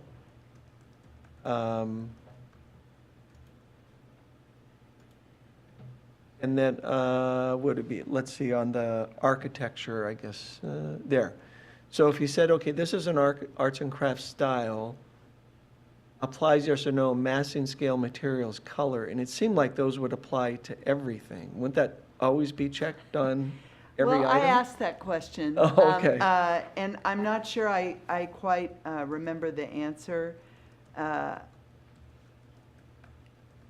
So I don't Okay. I don't remember why you wouldn't have them all apply. I guess the only thing I can think is that if you only are doing, as the example shows, the western false front, then for all the rest of these, you would be checking not applies, just to be clear that this is the section you're focused on. But Okay. I don't know if that's Okay, true. but it sounded like you had the same. I apologize, I don't understand your question. I Well, just, see, the first two questions are yes or no, does this apply? yeah, And if you are Western false front style, Mhm. if they've decided you fit in that category, then all four of those things apply. I get what you're saying. They apply to each. There needs to be one checkbox next to Western front style applies, yes or no, and that's it. And then the rest, oh, okay, you don't need Yeah. to have the other okay, three. I see. Yeah, and then does it meet the standard, so. Depends on how much you like to check boxes. Well, but could it be that the applicant, well, you've got the option for us to say yes or no. I mean, But if you're Western false front, if you decided that's what it is. yeah, And we heard that it's, you choose one style, right? then all four of those things The come same into for play. all The styles. one that I saw that it could kind of work, there was an apartment building we just, we approved a little while ago, had like multiple fronts, like had little townhouses that came out off the front, I can't remember their name off the top of my head. But if they wanted to do one craftsman and then the next jut out one, they make that one an arts and crafts, and the next one another arts and craft, the next one a craftsman, then it could still fit it within the structure, because it would, Could have it in, in say, multiple. 2 or 3 of these within So one I actually project. think Randy hit it on the head, and I may be wrong, but I think the actual way this is supposed to work is the applicant fills out the checklist and has to identify whether they believe it applies or doesn't apply, right? So they go ahead, so they check applies on all those, and then staff comes in and says, does it comply or not, right? And I think that's. Right, but I think the fallacy with that is the point that Commissioner Morgan made, which is if you're picking Western false front, then all of those apply. And right now, it's giving the implication to the applicant that you could say, well, I pick massing scale and I see. materials, but I don't pick color. Right. Okay, And so- that would not be the right message to send, at Right. least as we're understanding it So, right now. so I think the light just went on. Are you so Commissioner Morgan, so you're saying there shouldn't be an applies for a style, but there should Right. be a complies for each of those? Well, No, it Because should just that's be- where so the let me, judgment's let made, me, right? I think someone said this, which is, for Western false front, you would check that that's the one, yes, Right. you're picking that style, so you would have one Right. that would say, yes, I picked that one, and you might need that for each one of them, because, for instance, if you had 3 buildings, one could be Western, one could be arts and crafts, one could be Grange. And then you would have all of this, because then you would be talking about whether the staff and then the commission would be saying, yes, you've complied or not complied, and what it, that there are conditions that can fix that. Yeah. Make sense? Okay. Sounds like you're already asking the question for us, so good. Well, that's Yeah. all right. You guys have to be able to use this as much as I do. Yeah, it's our So I want to toolkit, make sure it so, makes yeah, sense. Yeah. Okay, so, other questions? Things, I think I guess one of the questions I did have, and got back to sort of style and stuff, is retail uses don't seem to be covered in many of these, unless you're going to say, if you have a retail use, it has to be arts and crafts style, or, most of the examples they show are of office buildings or residential. Well, and Counselor Krispy the interesting point about that was one of the notes I made, and I think Commissioner Bach said it, which is we probably need more pictures. So for instance, if you're going to have Western storefront, you probably need it as a single-use building, the ones that are suitable for mixed use, or maybe a variety of uses. What does that look like as an industrial building? What does that look like as a mixed-use building? What does that look like as a retail building? Because I think, first of all, I think it helps all of us implement it. It helps us make sure that we understand what that means as we're agreeing to these things. For all those uses, yeah. Exactly. Yeah. So given that in most of the zones, most uses are allowed, then we should probably have depictions of that so that we understand if there are breakouts for retail, for instance, windows. They've said some things about windows that might be challenging for some retail uses, so. And in relation to that, I guess is the old Highway 10 district. It seems to me it doesn't seem to cover that well, because if somebody came along and said, I want to do something that would match the XXX type facility or whatever, I want to put in a very unique facility, we're saying, you have to fit one of these styles, maybe something that doesn't come from 50s 50s or 60s highway architecture, and how would we address that within these standards? That's a good question. Go ahead. Well, I was just going to say, but that could be intentional. You could say XXX should always be unique and iconic. And I'm just throwing this out for discussion, that it should be unique and iconic, and we don't want any more googie 1950s kind of architecture along there. But I think when when you look at the description of Old Highway 10, that district specifically is intended, I think, for a restaurant, retail, entertainment, cultural type of area that you could get some very, I think, unique buildings in. That I have a hard, you could fit them in, I'm sure, but Yeah. I know that if you put arts and crafts in that area, it fits with the idea of the vision of the district. Well, it goes back to one thing I forgot to ask in terms of the structure, and I didn't see it outlined here, is there a mechanism for departures? And, we would have to be clear on what those departures are, framework, if then, but is that mechanism built into this at all? And could it be? So, right, I don't know is the short answer. It is not part of the outline. It is part of the Central Issaquah standards now. I mean, one of the things that we've identified is there are a bundle of stuff that's being pulled out of Central Issaquah and into this manual. And the way we think about those are some of the most important things that we see through community discussion in terms of ensuring that we're getting the community and achieving the vision that was intended by Central Issaquah.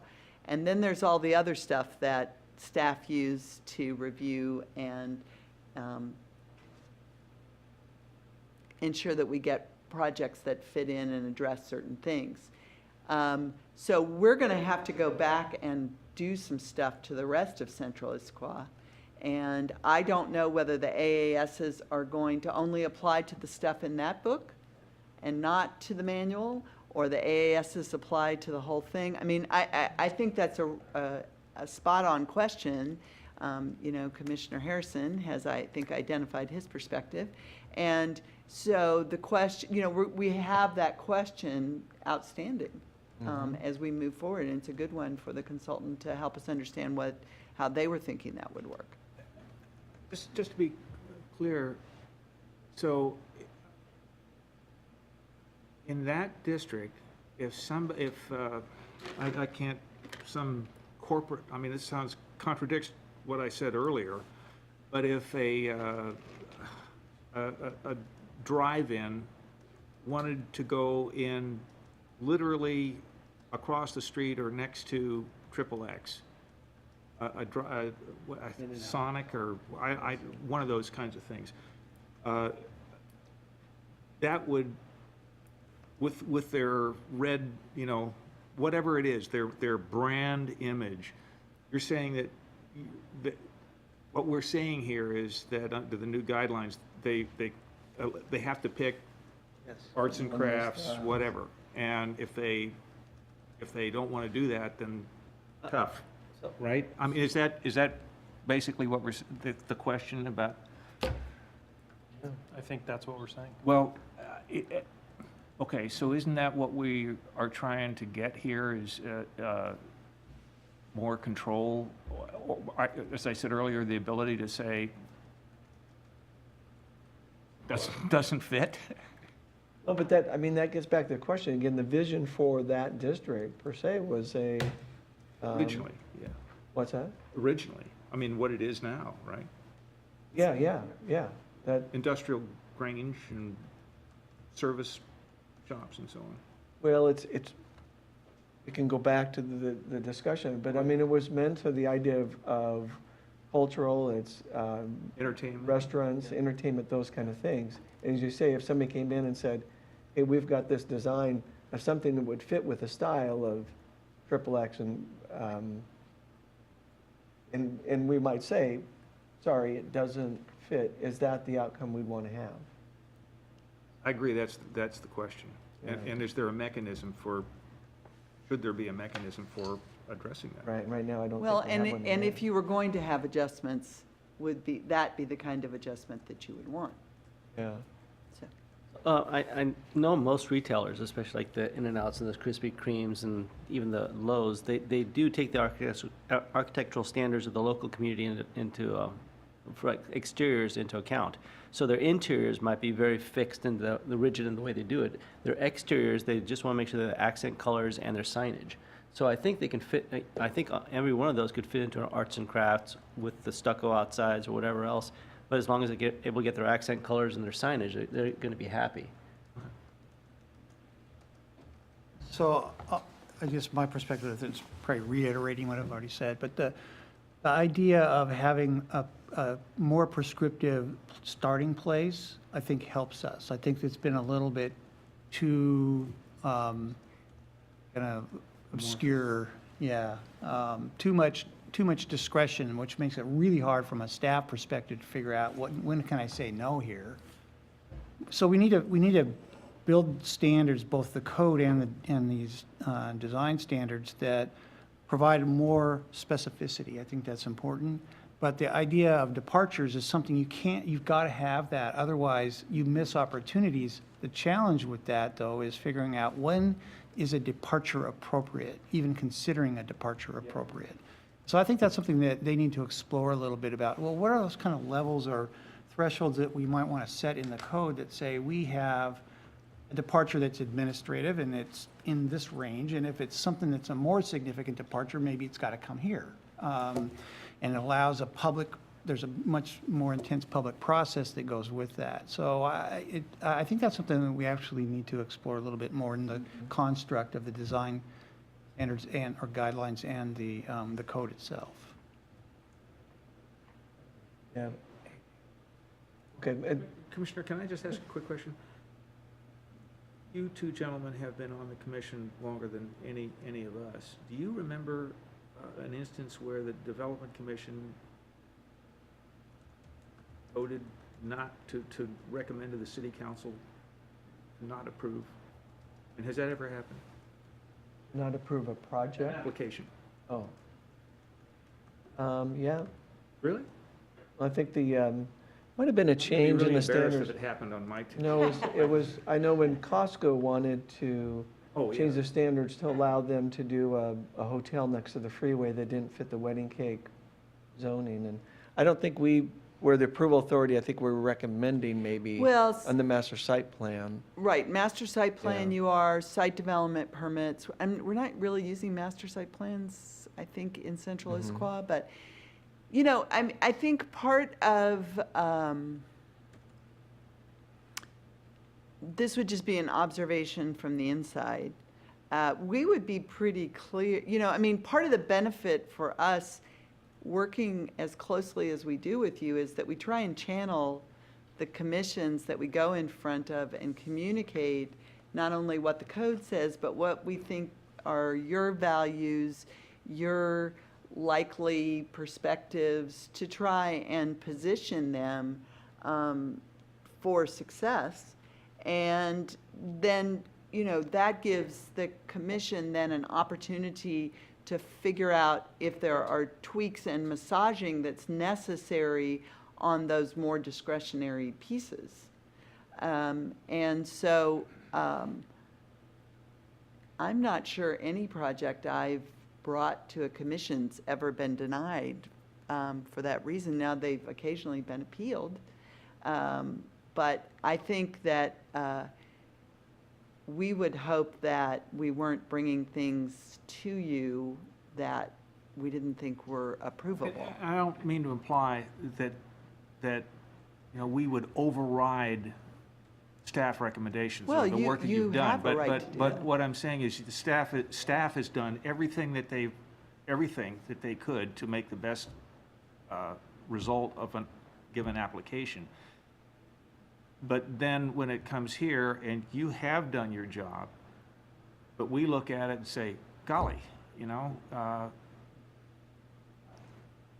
is that mechanism, has it ever been put into effect?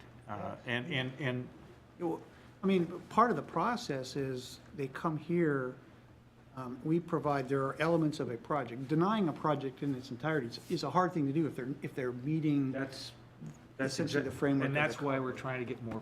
But our scope of responsibility is, does it meet the design criteria that's in the code? Is it compatible with the design standards? And there are many instances where we've required them to make some significant changes to the project that was originally proposed, that we just didn't think was appropriately aligned.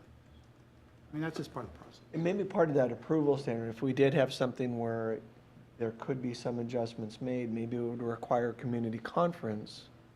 Bring that back up to say, if you want to go through that, it's going to require more community input and more input at the beginning than you normally would if you want to have something different than what's I required. agree. That's what Yeah. I was fumbling around about. Yeah. Yeah. I just think there's going to be more attendance of meetings, more public participation if they have, Yeah. if we give Because them the format to do it. And it may be something that the public loves and would really like to see, but it doesn't fit within and it could be a community building, could be a public building that.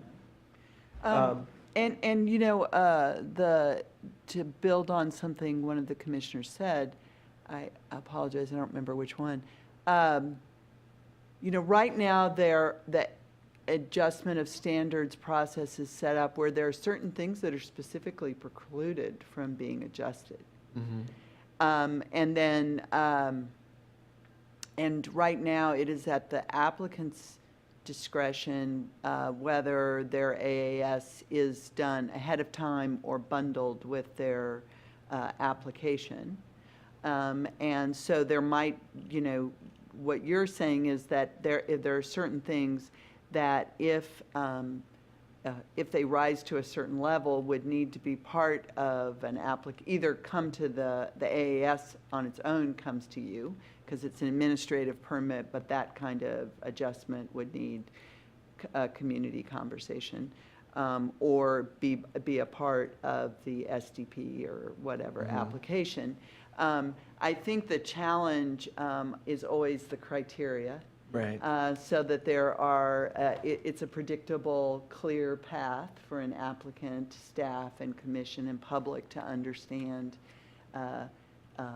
what can and should be approved and what can and will be denied. And I would suggest that we would want that, as you mentioned, if maybe that hearing is early, because you don't want somebody to go to all the work and staff to go all the work, go all the way down that trail and get the end and say, by the way, everything else has been approved, are you okay with this type of look in this?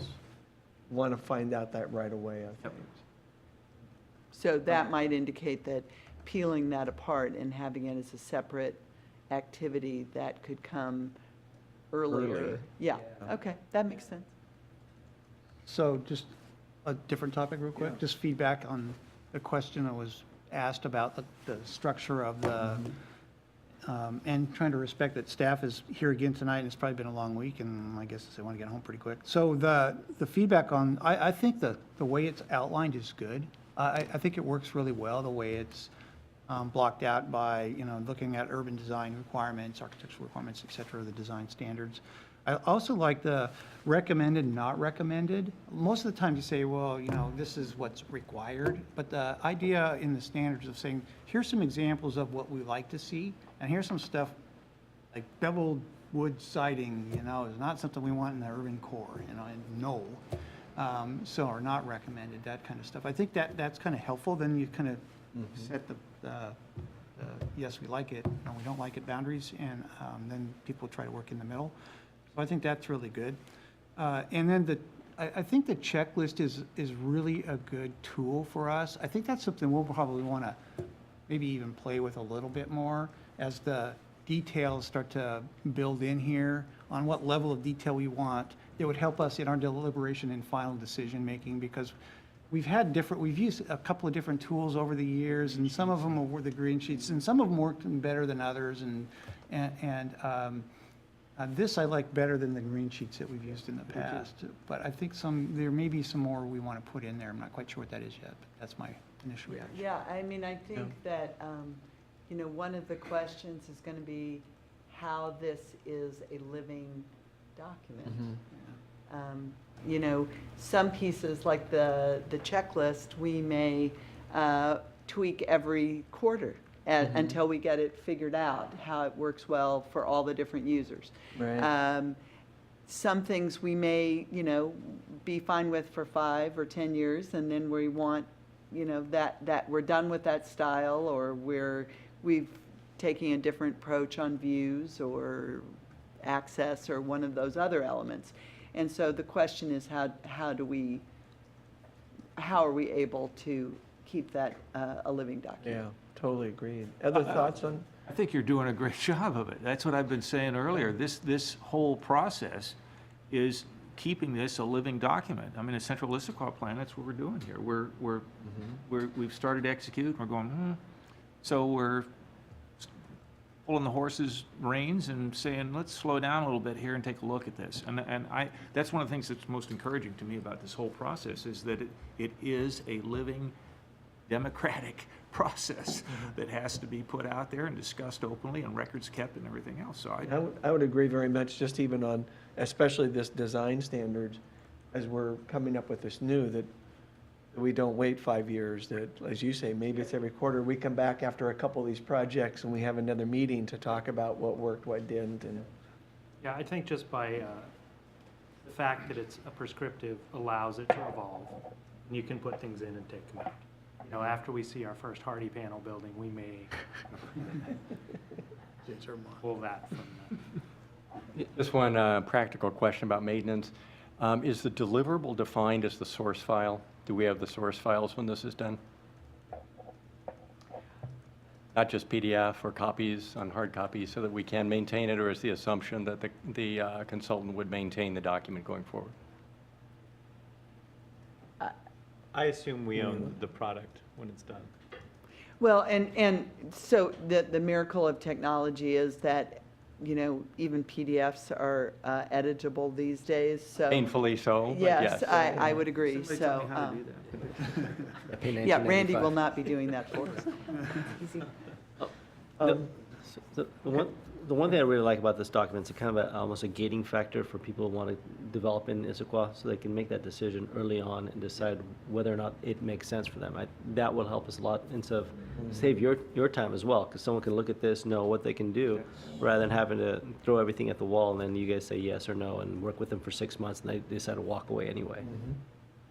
Well, historically, I would say, one of the things that I'm learning is we're used to working with a master developer who got to choose who they sold their land to, got to choose who their architect was, had their own architectural review committee.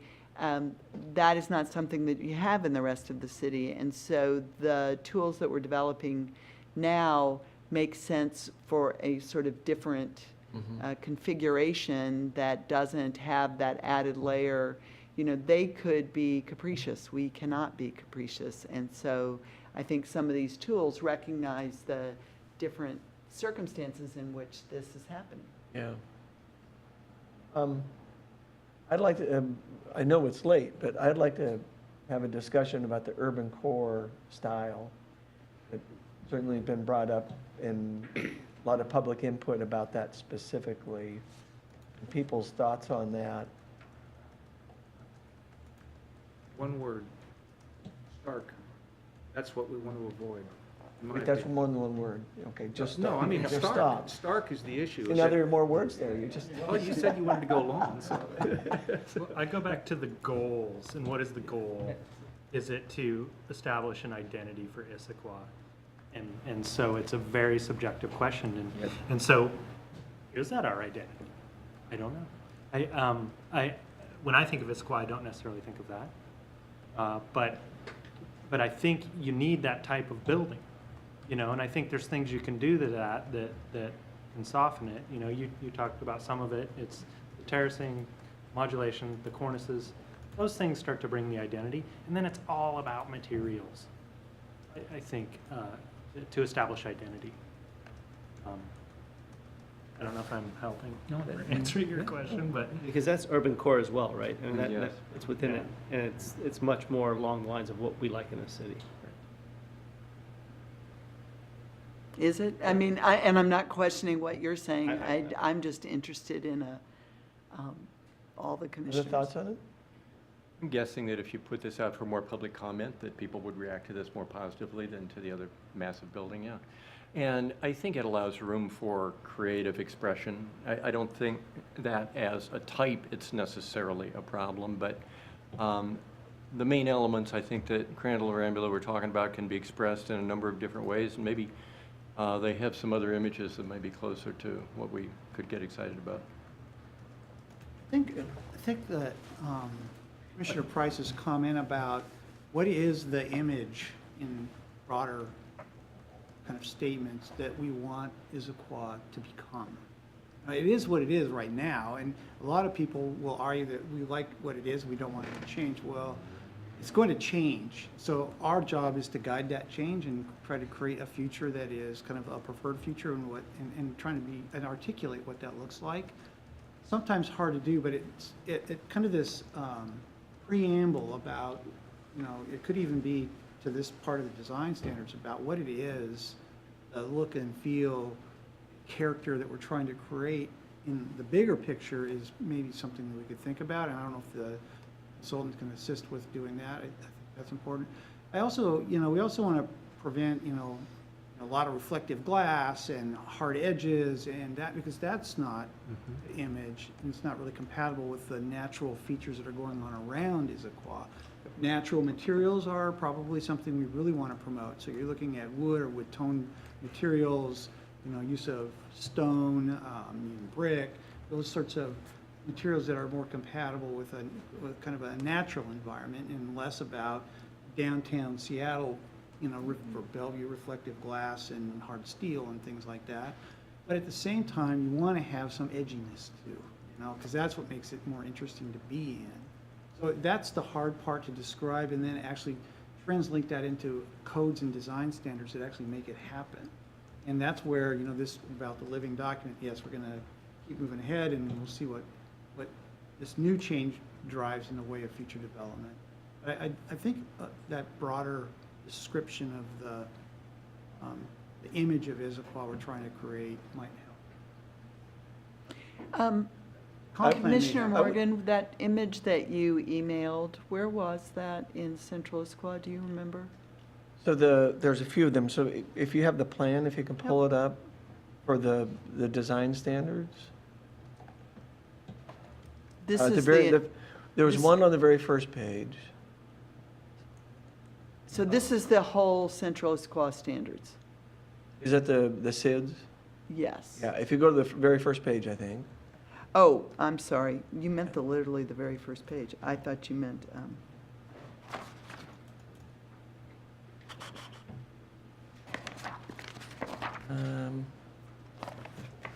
Maybe I was looking at a different document. well, you know, there may be a cover document that isn't here. I don't, let me see if I go down.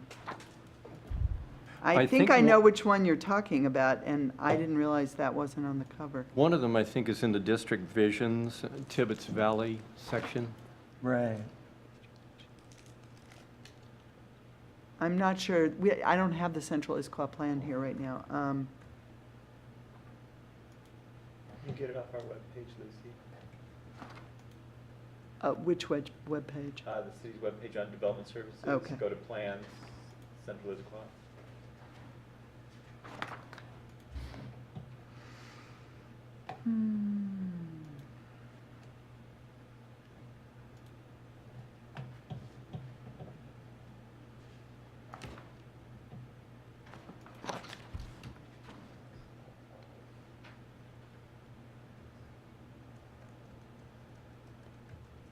Keith, I have a hard copy that is from. Is this the one, Commissioner Morgan?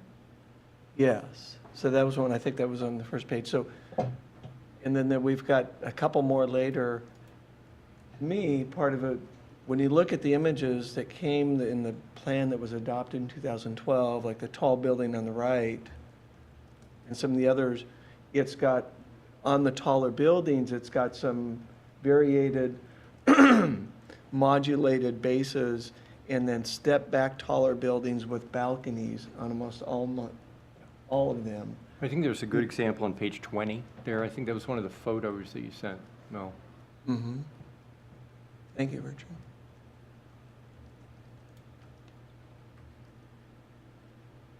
Let's see. That one Yeah, right there on so the I grabbed left those above the photos, like easel. the two photos on the right there.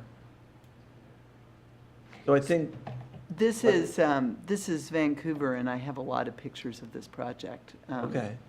So, so those, all the pictures we saw that the public has seen in the plan have not been, as I would agree with Commissioner Harrison's comment, of a stark, solid form. And I understand what the architect was talking about. Well, the building should be fairly plain and it should be taking place at the pedestrian level. But personally, I don't think the feedback we've gotten from the public would support that.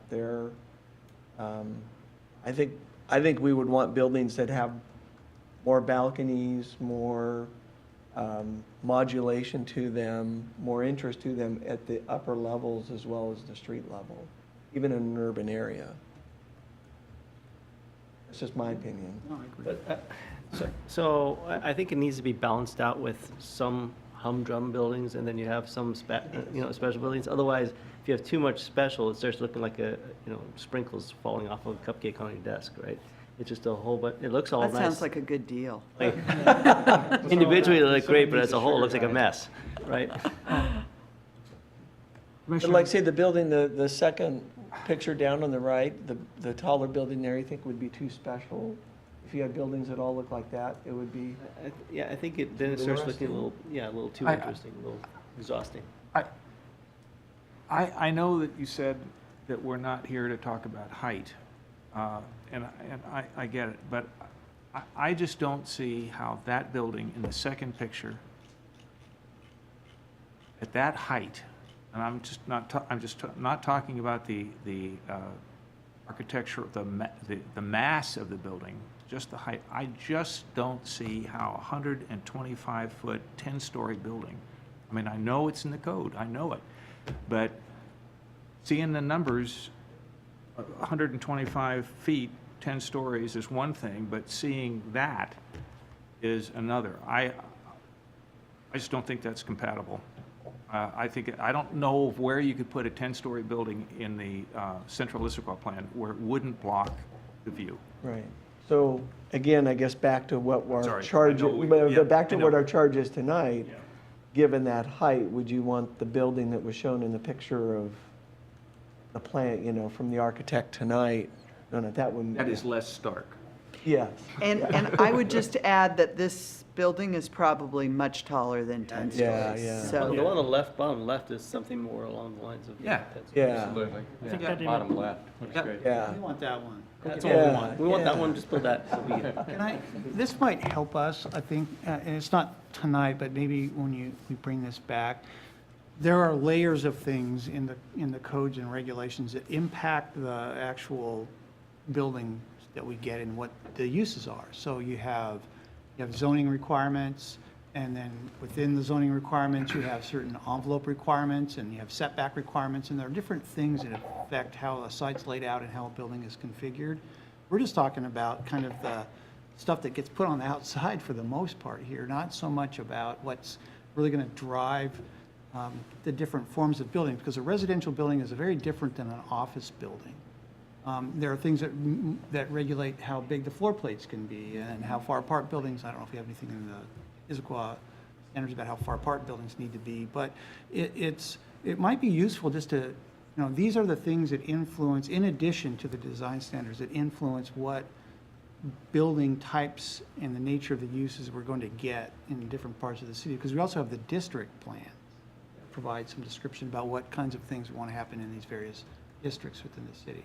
So that would probably be informative to us as we're thinking about the design standards, and also informative maybe to the public who's trying to track all of this too, and how it all works. Yes, and one quick point before that gets away. I'm thinking back to the presentation, how central to their vision the idea of the urban grid was. And so I'd be interested in any constraints in the code that would impinge or affect the implementation of the urban grid, because I believe to them that was absolutely essential to getting a lot of the other components in the outline in the manual. So if you look at the outline, I'm doing this from memory because I don't have it in front of me, they do talk about block size under urban design. Right, it's there. And so, and that actually was one of the few things where there was text. I think they were saying a 240 by 400 square foot block, maximum, and preferably 240 foot square, but I'm doing that from memory. I'm not sure that's exactly right.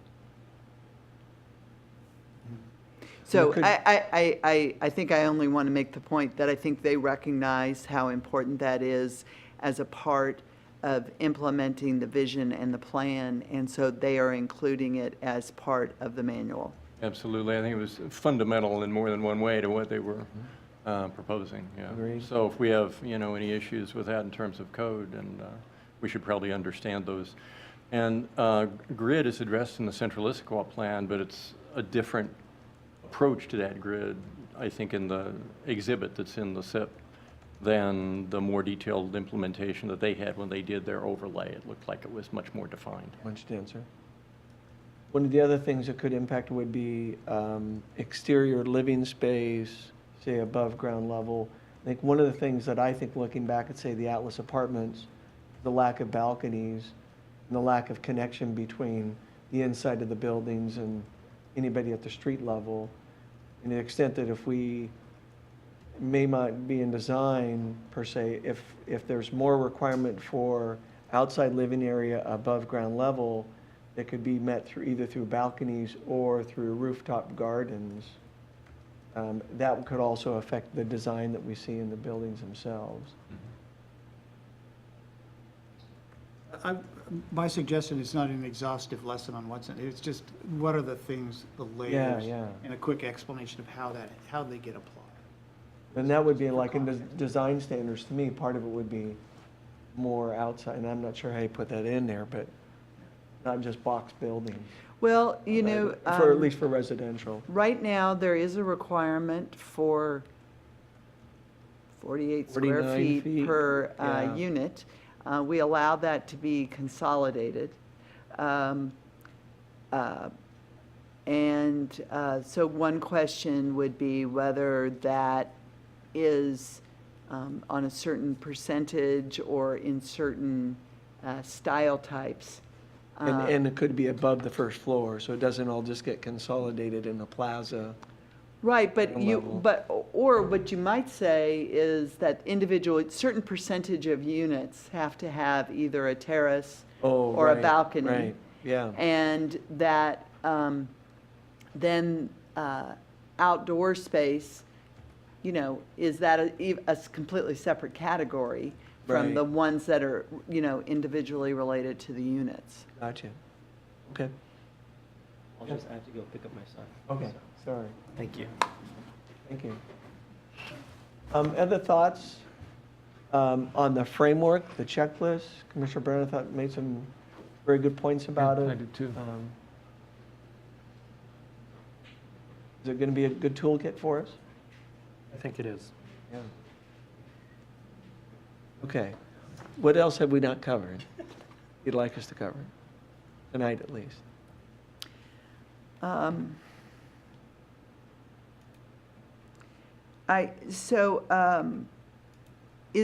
there any of the images that they have provided that anyone, so we talked about the wooden one. That one. If I went through them, could you people just call out if they like certain images? I mean, I think what we're trying to do is help give them guidance, or if there's certain particular notes on the slides that resonate or don't resonate, I think it would be helpful to hear that. Just to try and help this evolve, take Sure. a big leap It's forward. kind of like an ink blot test, right? Yeah, yeah. And we all have to agree. We're going to learn a lot about you in this process.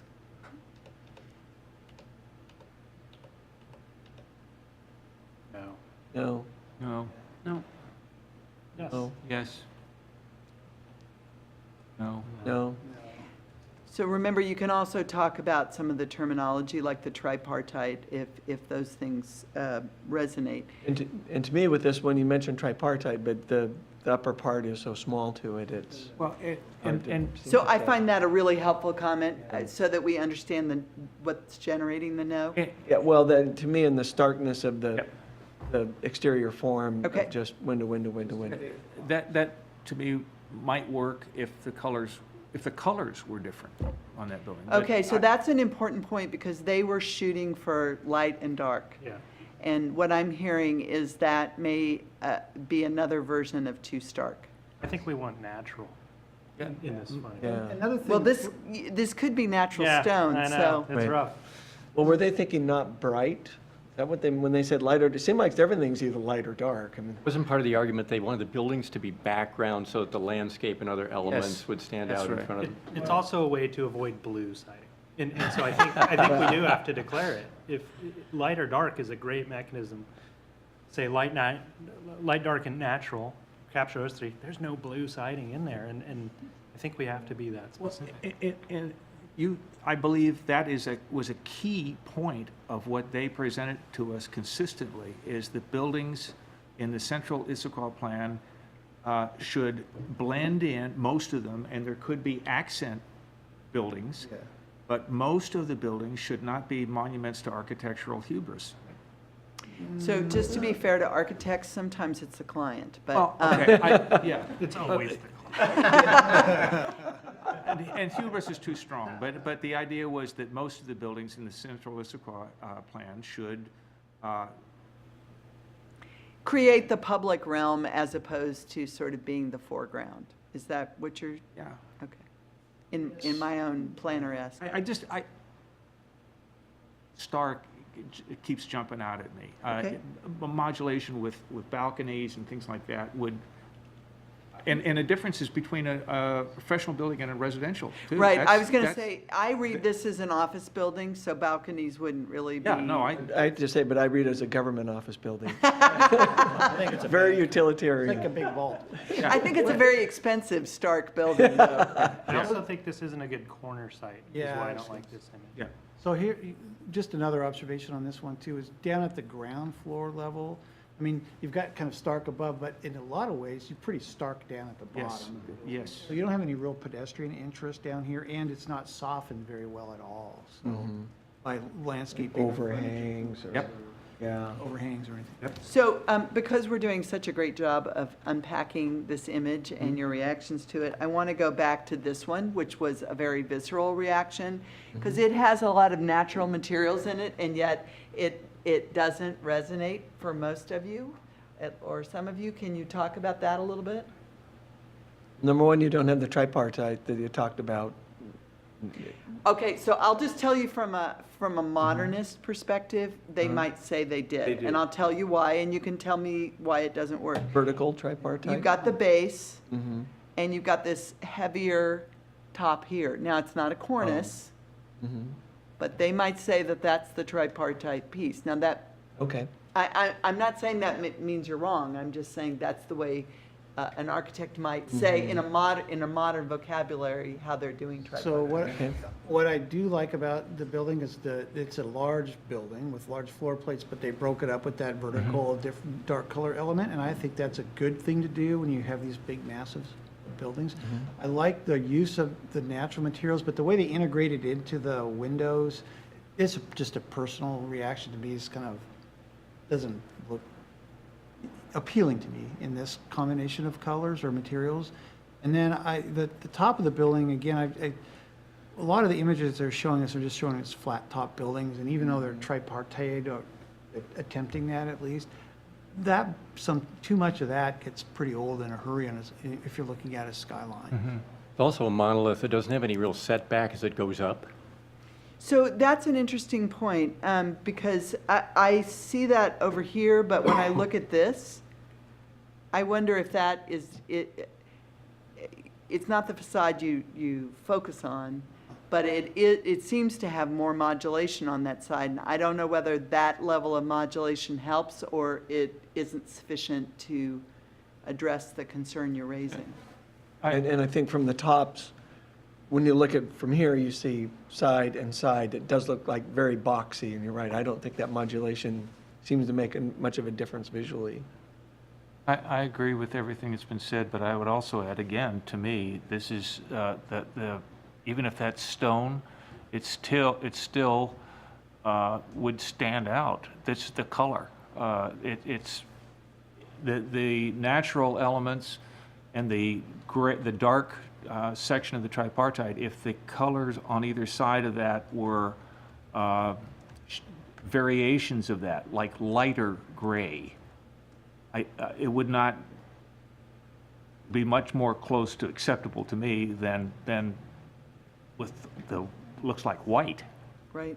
So the only so point much. I would make about that, and I'm just trying to No. facilitate, I'm not trying to argue, is on a sunny day, this is quite brilliant. On a gray day, a gray building is pretty gray. Yeah. So the question, and I only put that out there because I think that we are trying to, I mean, we always photograph things in the sunshine and then we have to live with them, mostly not.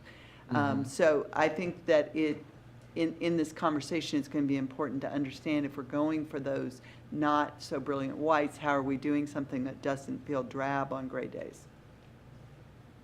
Would this actually meet our, like if I look to the facade on the right side, and you look at the windows and that big portion, yeah, would that actually fit within our guidelines in terms of repetitive, and would that be, we can only go so far before we break things up? Would this building even fit? So one thing I would say is that the tools that we have right now, I think they're all in the building chapter, are contradictory. And that's one of the frustrations staff had, is that one direction was to break it into smaller buildings. So you might say that right facade does that. It's got dark, light, dark, and one of them set back. Then the second thing is you're supposed to do tripartite, base, middle, top. Then you're also supposed to set back after a certain number. It's like too many tools that and they're all given equal weight. And how do you do that without just a totally chopped up building? So I think that one or two of those may be fine. Trying to use all three of them in every building was challenging. And so I think that's one of their challenges, is how do you, those all may be valid tools, how do you know when you use which one? Or is it at the applicant's discretion? Okay.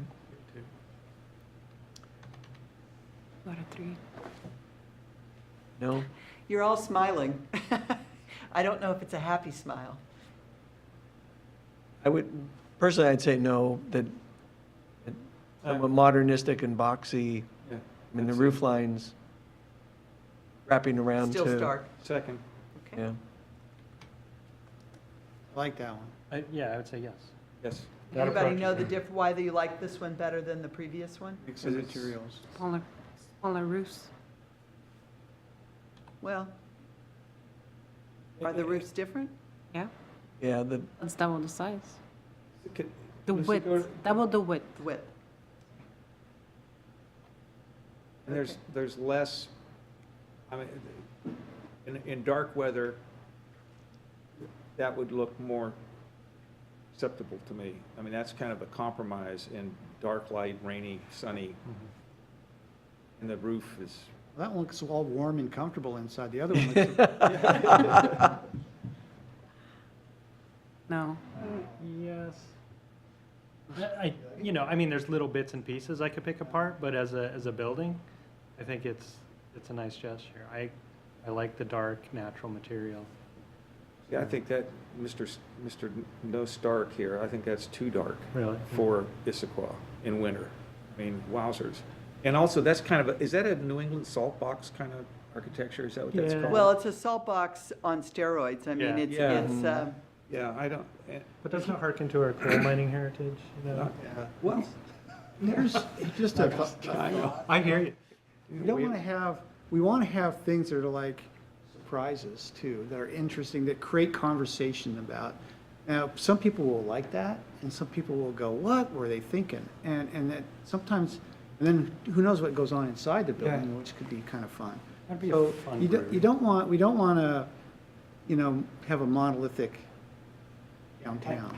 so no one really focused on this, but in the Issaquah Highlands guidelines, it talks about consistency of the neighborhood type, but it allows 25% quirks. Consistent is 75%, and so an article one time described Issaquah Highlands 25% quirks. they use So- the word quirk?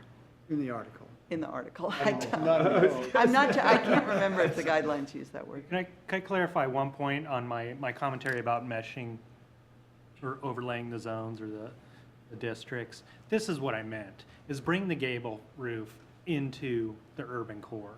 That to me gives it that consistency, iconic consistency. It's not literal, but there's this essence. And so that's what I was hearkening towards a little bit, but. And I think the architectural style is fine.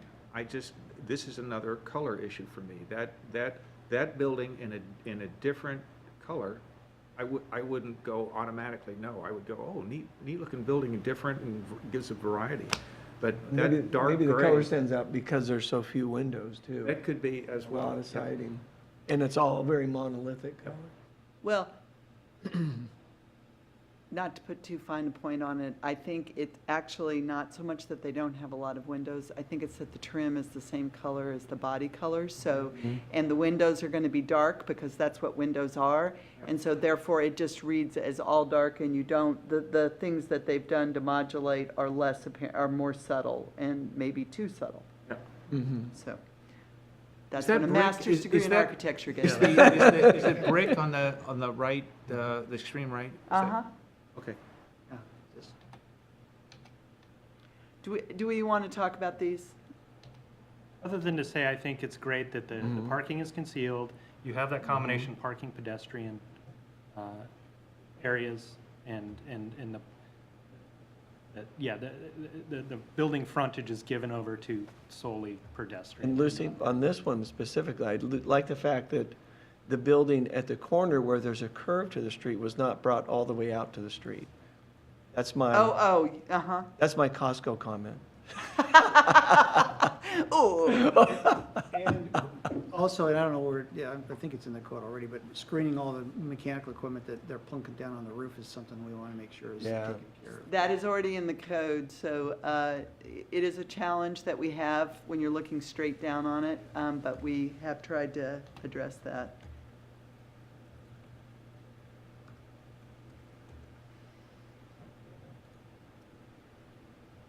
There's just no character.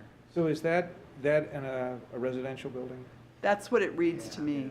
Well, Well, well, I mean, to Commissioner Morgan's point, which I agree with, it's not friendly. It doesn't say balcony and get out and, So if this building had balconies, would that be I'm different? not sure, because they might just look stuck on for the sake of that. But that's not an inviting residential building. And if they're showing it just for the street-oriented ground floor units, I do like that Yeah. aspect of it. Which that's that. Yeah.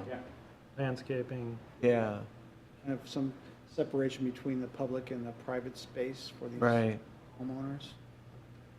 I did get concerned about this one in terms of, Oh, about create the, if we allow them to say, lift that up and keep the street away from the unit, that seems to conflict with what we're talking about. so the one Or up can you challenge go? that I would point out, while I completely agree with your comment, the reality is almost nothing in central Issaquah is flat. And so one question is, if you're doing if you're doing individual units, then you can begin to stagger them and step along the street. One of the challenges is when you're doing a full block or a half block building, how do you take up that grade right. across the building? And so, Yeah. so and- I look at this and I said, that's reasonable. That may not be a solution that we want. And so that's. Yeah, because I remember one of the slides they had that showed those buildings, at the very beginning, like I think down in Portland, that were solid wall along the street. Yes. They didn't want to have Yes. that. Yes. I think this image for me, the thing that catches my eye is the pedestrian experience along here is not great because you're right against a concrete stone wall. It's above your head. There's really no landscaping that softens it. If it's a hot day and you're walking through there in the sun, it's going to not be very comfortable. So if we're going to have conditions like that, we need to make sure that that transition between the pedestrian space and the building is done, something's done to soften that. Yeah. That. It's a blank wall. If you cover that, if you treat that in a different material or Right. with some kind of landscape element and had it, the area above that is not what you're commenting on. It's really the part down where the pedestrian That's right. is. Yeah. Okay. And I'll tell you, I like the architectural variety of that building, because to me, it's not flashy, but it's distinctive, and it's, I really like it. I mean, that to me would be. It has a lot of texture that a Yeah. pedestrian would appreciate. Yeah. And along with having recommended and not recommended, the reality of using pictures is that you often have to carve out the things that are not okay, as well as the things that are okay in a photo. Yeah, and I also want to acknowledge that if that was the whole building, I might say, wow, a really white, stark building. But just seeing that part of it and these lighting conditions, it looks. I was going to say that pop-out that they put in this building, if we put it in the two buildings back that everyone commented, will be great. The one that we're saying there's no balconies, even if you don't have the balconies, but you have pop-ups in and out, even small ones, it will make the building more appealing. Dynamic. Yeah. Right. We've talked that one to death. Do we need to talk about this one? It's a great corner site, but I think it stops there. It really opens up that corner, and that's where you get in trouble with these tall buildings, these really dense areas. If you can open up that corner, it does a lot of things just visually, safety, light, calls out. The place Where to you step back come and from the go. street if you Step want. back to street, art. Those corner plazas And the are. taller retail. And that is something that we 20-foot retail. have right now in central Issaquah. Encouraging treatment of corners of buildings. And what I'm hearing from this slide and some other ones is that is still something that's important to preserve. Either by eroding it back like this, or potentially having a treatment and just the base is cut back, or somehow there's something notable at that corner. And they've made this look like 3 different buildings when you look up at the upper roof line. Right. But you might, and I don't know if the plan does it, but there are maybe some corners at intersections where you want to require that to happen, that are very, intense it could be very intense in the future on the pedestrian side, and you want to have some extra space at the corner. For example, would you be thinking like at this Central Plaza concept that they discussed, the corners that face out in that, where there's Could be going that. to be a lot of pedestrian traffic by be that. design, you'd have. Because if you do that, it forces the building to change Yeah. there too, so it changes the look at the corner of the architecture. I think this one goes That with the one same we building? talked about Yeah. before. We talked about that one. What do you, so, I like the building on the extreme left. excellent. So I think we know what you're going to say architecturally, but in terms of the step back, thoughts about essentially creating something that appears to be 5 stories, even if it's taller. I appreciate that, and the cornice helps. And if that were, Are those doors at the top or just windows? I think those are windows of an upper, 1 or 2 stories. At the very top? Yeah. Lucy? This. Those are windows? Okay, because if they were doors, I was gonna say if there were, really nice potted plants up there along the entire front of it, it would significantly soften the appearance of the building. Well, and that isn't, I mean, I think that also touches on Commissioner Morgan's point about balconies and roof uses. One of the values of the roof is, is a public gathering space where you have a building that may take up, to get the site to work, you may not have enough room at the ground, but you have the roof. The benefit to the passerby can be the trees or other landscape elements that are up there that are visible from off-site. And I'd agree, and I think this building, you would notice these even more from, say, a block or 2 away, that difference with that modulation would become more apparent, certainly. A lot of these, too, I don't see one of the things, not balconies, the overhangs that stick out from a building with a diagonal tie back to the building. I think with a lot of these buildings, that could break up the stark face of these. Which is, I think, in some ways, what Commissioner Price was talking about, is that those can be kind of an arts and crafts vocabulary, but done in a sort of modern material that doesn't look historic, but adds that level of detail to the building. Exactly.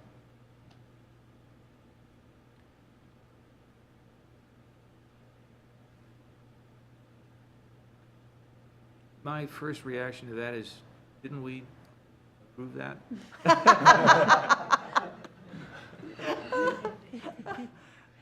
No. That's right, it has the red. I wonder what people would think if it didn't have the red. So I think that the red is actually like a mahogany or a walnut-colored wood product. Uh-huh. That's one of the things I've noticed about the Raleigh Hotel, is that it looks like solid colored panels, but actually when you're up close, those are a very expensive kind of wood paneling system. But one of the challenges is you have to appreciate that up close. Yeah, and I was thinking about this earlier, Lucy, that I personally believe that the Hyla Crossing is very nice, very nicely done. And when I look at it from 90, when I'm coming into town, it's distinctive, but it doesn't say, wow, look at me. And then when you get closer to it, and actually see the materials in it, which I go past every day, I think it's just one of the most underappreciated new developments in the whole city. And it really, to me, shows how it can be done. I think this one, for me, it's, the architectural variety is interesting. I think the debate would just be over the colors and material selection. It's got the balconies. It somehow feels really top-heavy. Well, one thing I was just thinking about is they had talked about using vertical lines to emphasize verticality, and this one feels much more horizontal and a little more squat, which I think relates to your comment. Agree.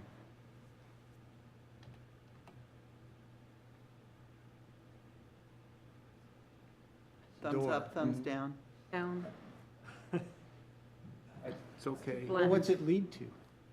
Industrial. It's hard to react to. So let's say it's a front door to an individual unit. I like the materials. If that's what they're trying to show is a different kind of materials, I like the wooden and brick. If it had a different door. This is a great example of just bringing in an awning with some knee braces or something, just an awning, just to give it a pedestrian or a human scale, because it just has this. Yes. There's no human scale. I do appreciate the landscape buffer. I appreciate that it pulls off the street. Those are durable materials, and they're natural. Those are all good, but then it gets lost on, like, is a person supposed to be here? It looks like where you take a smoke break, as opposed to your front door. I was going to say, try to get a keg up those steps. It's a brewery. Yeah. That one, something, again, it's not a really nice pedestrian environment. It's kind of hard to, since we can't see the rest out to the street, but there's nothing that's coming out from the building. There's no sort of weather protection. There's no real articulation as you're walking along where it sets back. So one of the Bring things that's walk. in the standards right now, which is kind of a pet peeve of mine, which shows you that I pay attention to some details that like are crazy. I don't like smooth windows. And I think part of that, I agree with the weather protection, but also you want some sense that there's depth to the windows and the mullions and things, because it gives it that texture. If it gets too flat, I think it just all becomes a skin and you don't get a sense of the pieces. The question here with this, would we allow this with the cover on the windows, kind of like the Bevmo up in the Highlands? I don't think this would be approved, would it? We allow 50%, so this looks like it might. Oh, But if you had the, or it might be, it depends on whether the sort of clerestory piece of this was a part of that 50% calculation. yeah. Obviously, these windows, that's like 2/3, 1/3. I think that's one of the big issues with ground floor retail, is somebody that comes in and says, well, we need to, like a bank says, well, we need to block all these windows off, and the whole idea was to have a connection between the inside and the Right. out, and, Yeah, and they Like want the with new this, it just- retail, right. yeah, like a wall. I'm sorry, what was the rationale for doing that? For Doing- blocking it off? In a retail? Why wouldn't you? But like if you have a bank branch and somebody's got offices, or, you can end up with service retail where people just cover them with blinds, or like with Bevmo up in the Highlands, it's all product shelves. And so they've got kind of a decorative film on the outside of the windows that you can't see in. Like this, but covering almost all of it.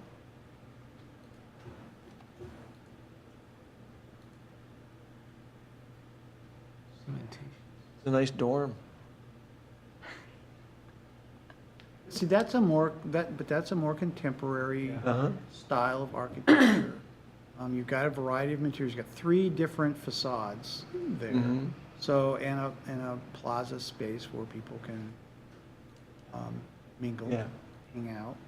So I don't know that, it's a different kind of interest for me, but it's not something that I say yuck. It's just, for me, I don't think I would have a hard time with this architecture. Well, and to Commissioner Harrison's point, I wonder about this metallic gray, if it has a little sparkle, just a little bit of shine that makes it a little more interesting in gray weather than a flat material that didn't have any shine to it. But I'm just, I agree with Commissioner Brennan too. The 3 different spaces and the setback and the courtyard. It's a good example of light and dark. Could you imagine if that was blue, beige, and red? Yeah, yeah.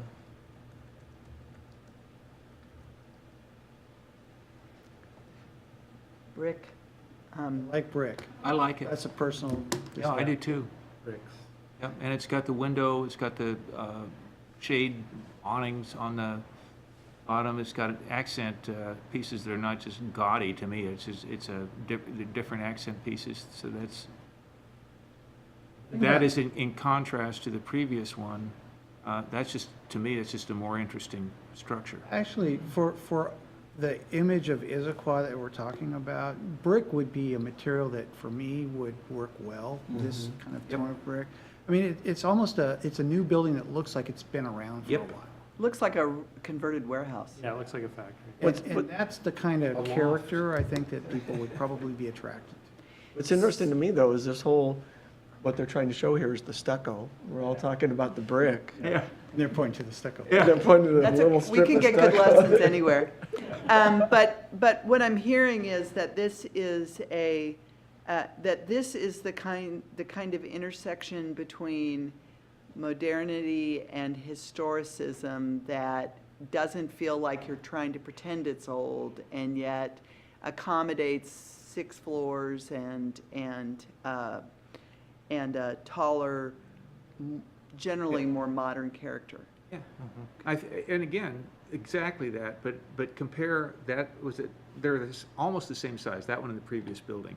Yep, they're the I same number of honestly floors. believe that the public would have far less, if any, of, whoa, what are they doing with the brick than that one? Same floor space, same height.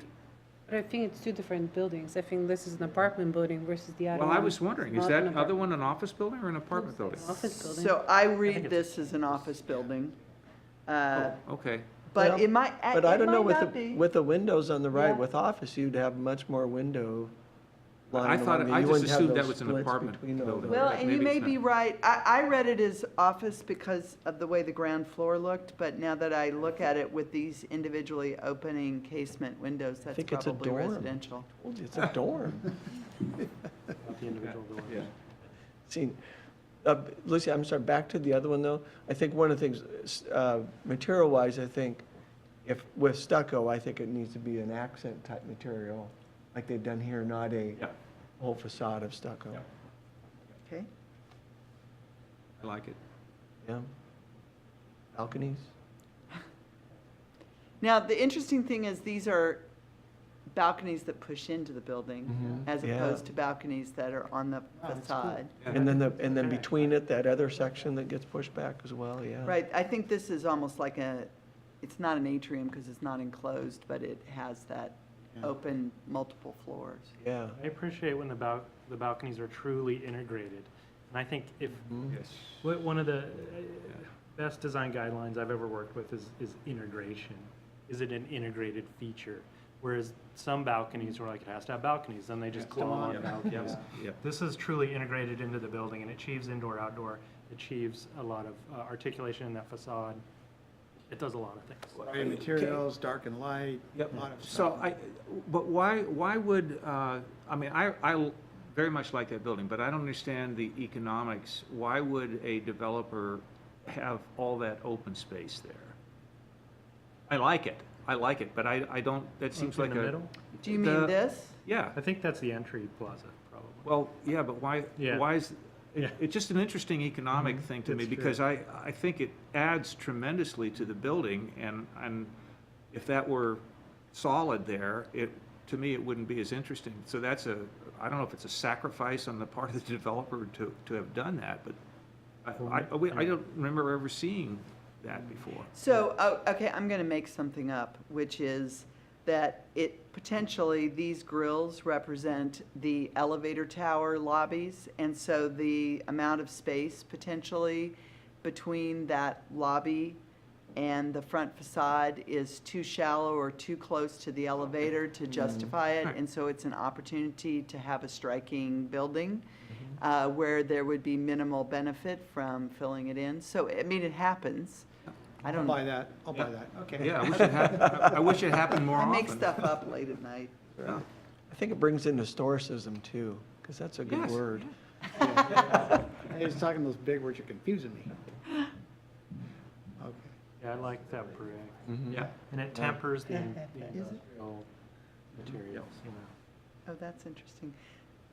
So Steve was saying that the door that you didn't like that had the wood inside. This one? This one. This one? It just needs an awning in there. Needs a different door, but we'll argue about that later. So here are our balconies.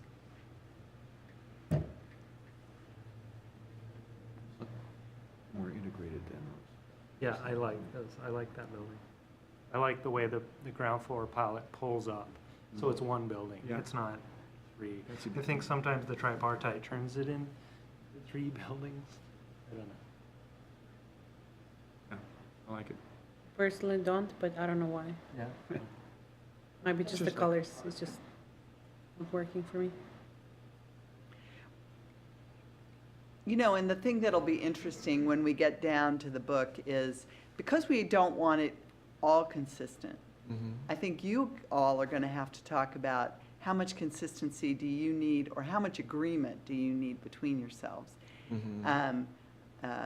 You know, if one person disagrees, if half the people disagree, if most of the people, that's something to think about, is what will ensure variety, but not things that we are trying to avoid.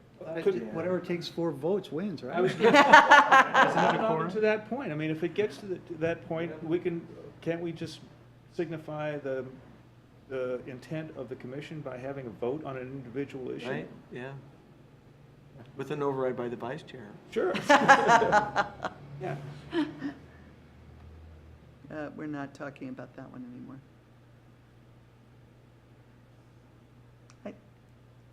I think that's the one that we were looking at that had the 3 different facades, only this is, and that's the end. All right, that was really helpful. I appreciate you slogging. I think it was a good idea.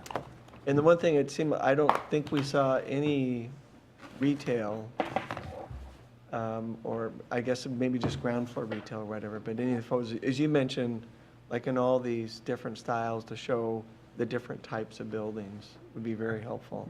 The different uses in that, All the applying that different style. styles, yeah, especially the Issaquah styles, so. Last question for you, Keith. Speaking of retail, that's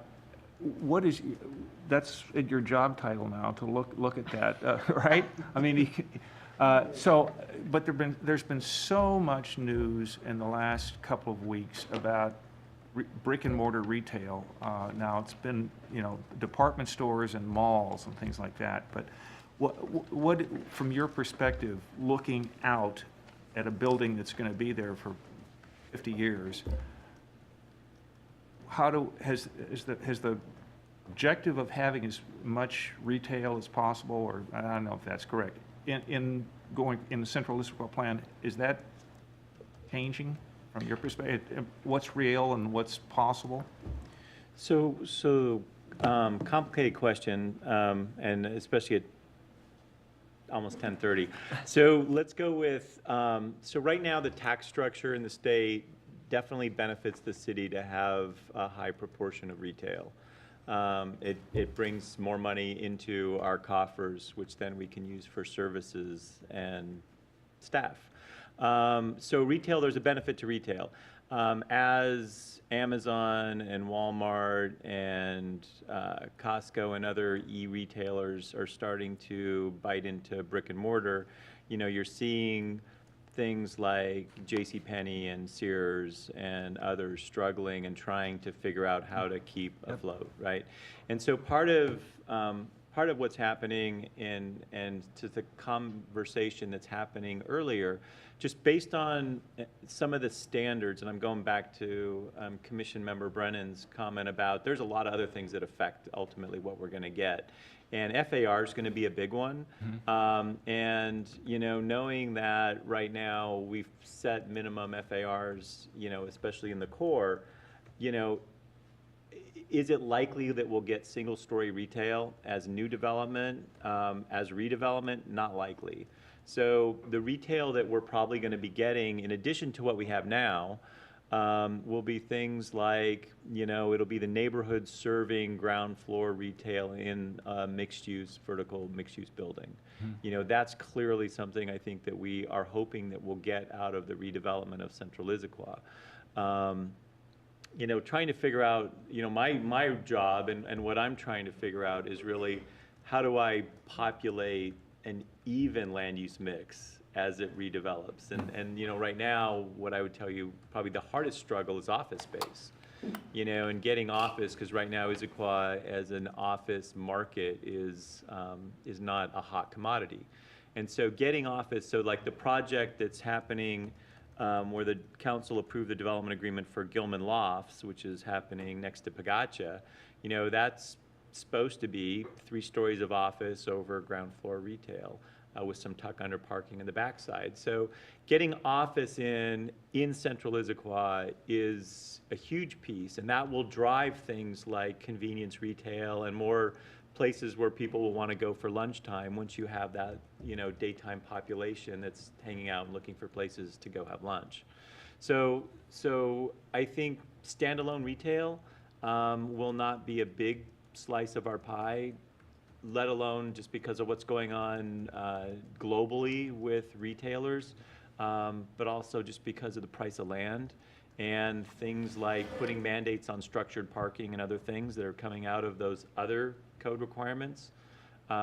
So I think part of what we want to do is to not lose some of the square footage that we have. So there's been conversation about as things go away, and we saw that with Atlas, we displaced some uses. Now, some moved to other parts in town, but some just disappeared. We don't want too much of that, because again, getting back to our tax base and what we need to be a vibrant community relies on retail. Okay, so just to that point, final question, I thought you said earlier is that the alternatives are a chunk of city revenue comes from retail, and if that goes away or significantly decreases, then alternate sources for that revenue have to be found in the form of property tax. Or it could be head tax. So some cities charge a head tax on employees. We charge a business and occupation tax. But some cities also charge a head tax. So like an office user won't pay a B&O tax or might pay a minimal B&O tax, but they would pay if they've got thousands of employees, then you charge a certain head tax and they pay based on the number of employees they have. So there's at the end of the day, the city will figure out how to get enough revenue to operate. And if we lose out on sales tax, we will have to make it up in a different way. Okay. Thank you. Any other questions, comments? Anything else you need from us, or? I think it's time for napping. Well, I very much appreciate the public's patience and the comments that were made. Very much appreciate all the commissioners' comments. I think this has been an excellent session and a great chance, and everything that you've done to present it to us and work with us on this, and wish our new commissioners welcome, and really appreciate that. So without any further ado, meeting's adjourned. Thank you. Thank you.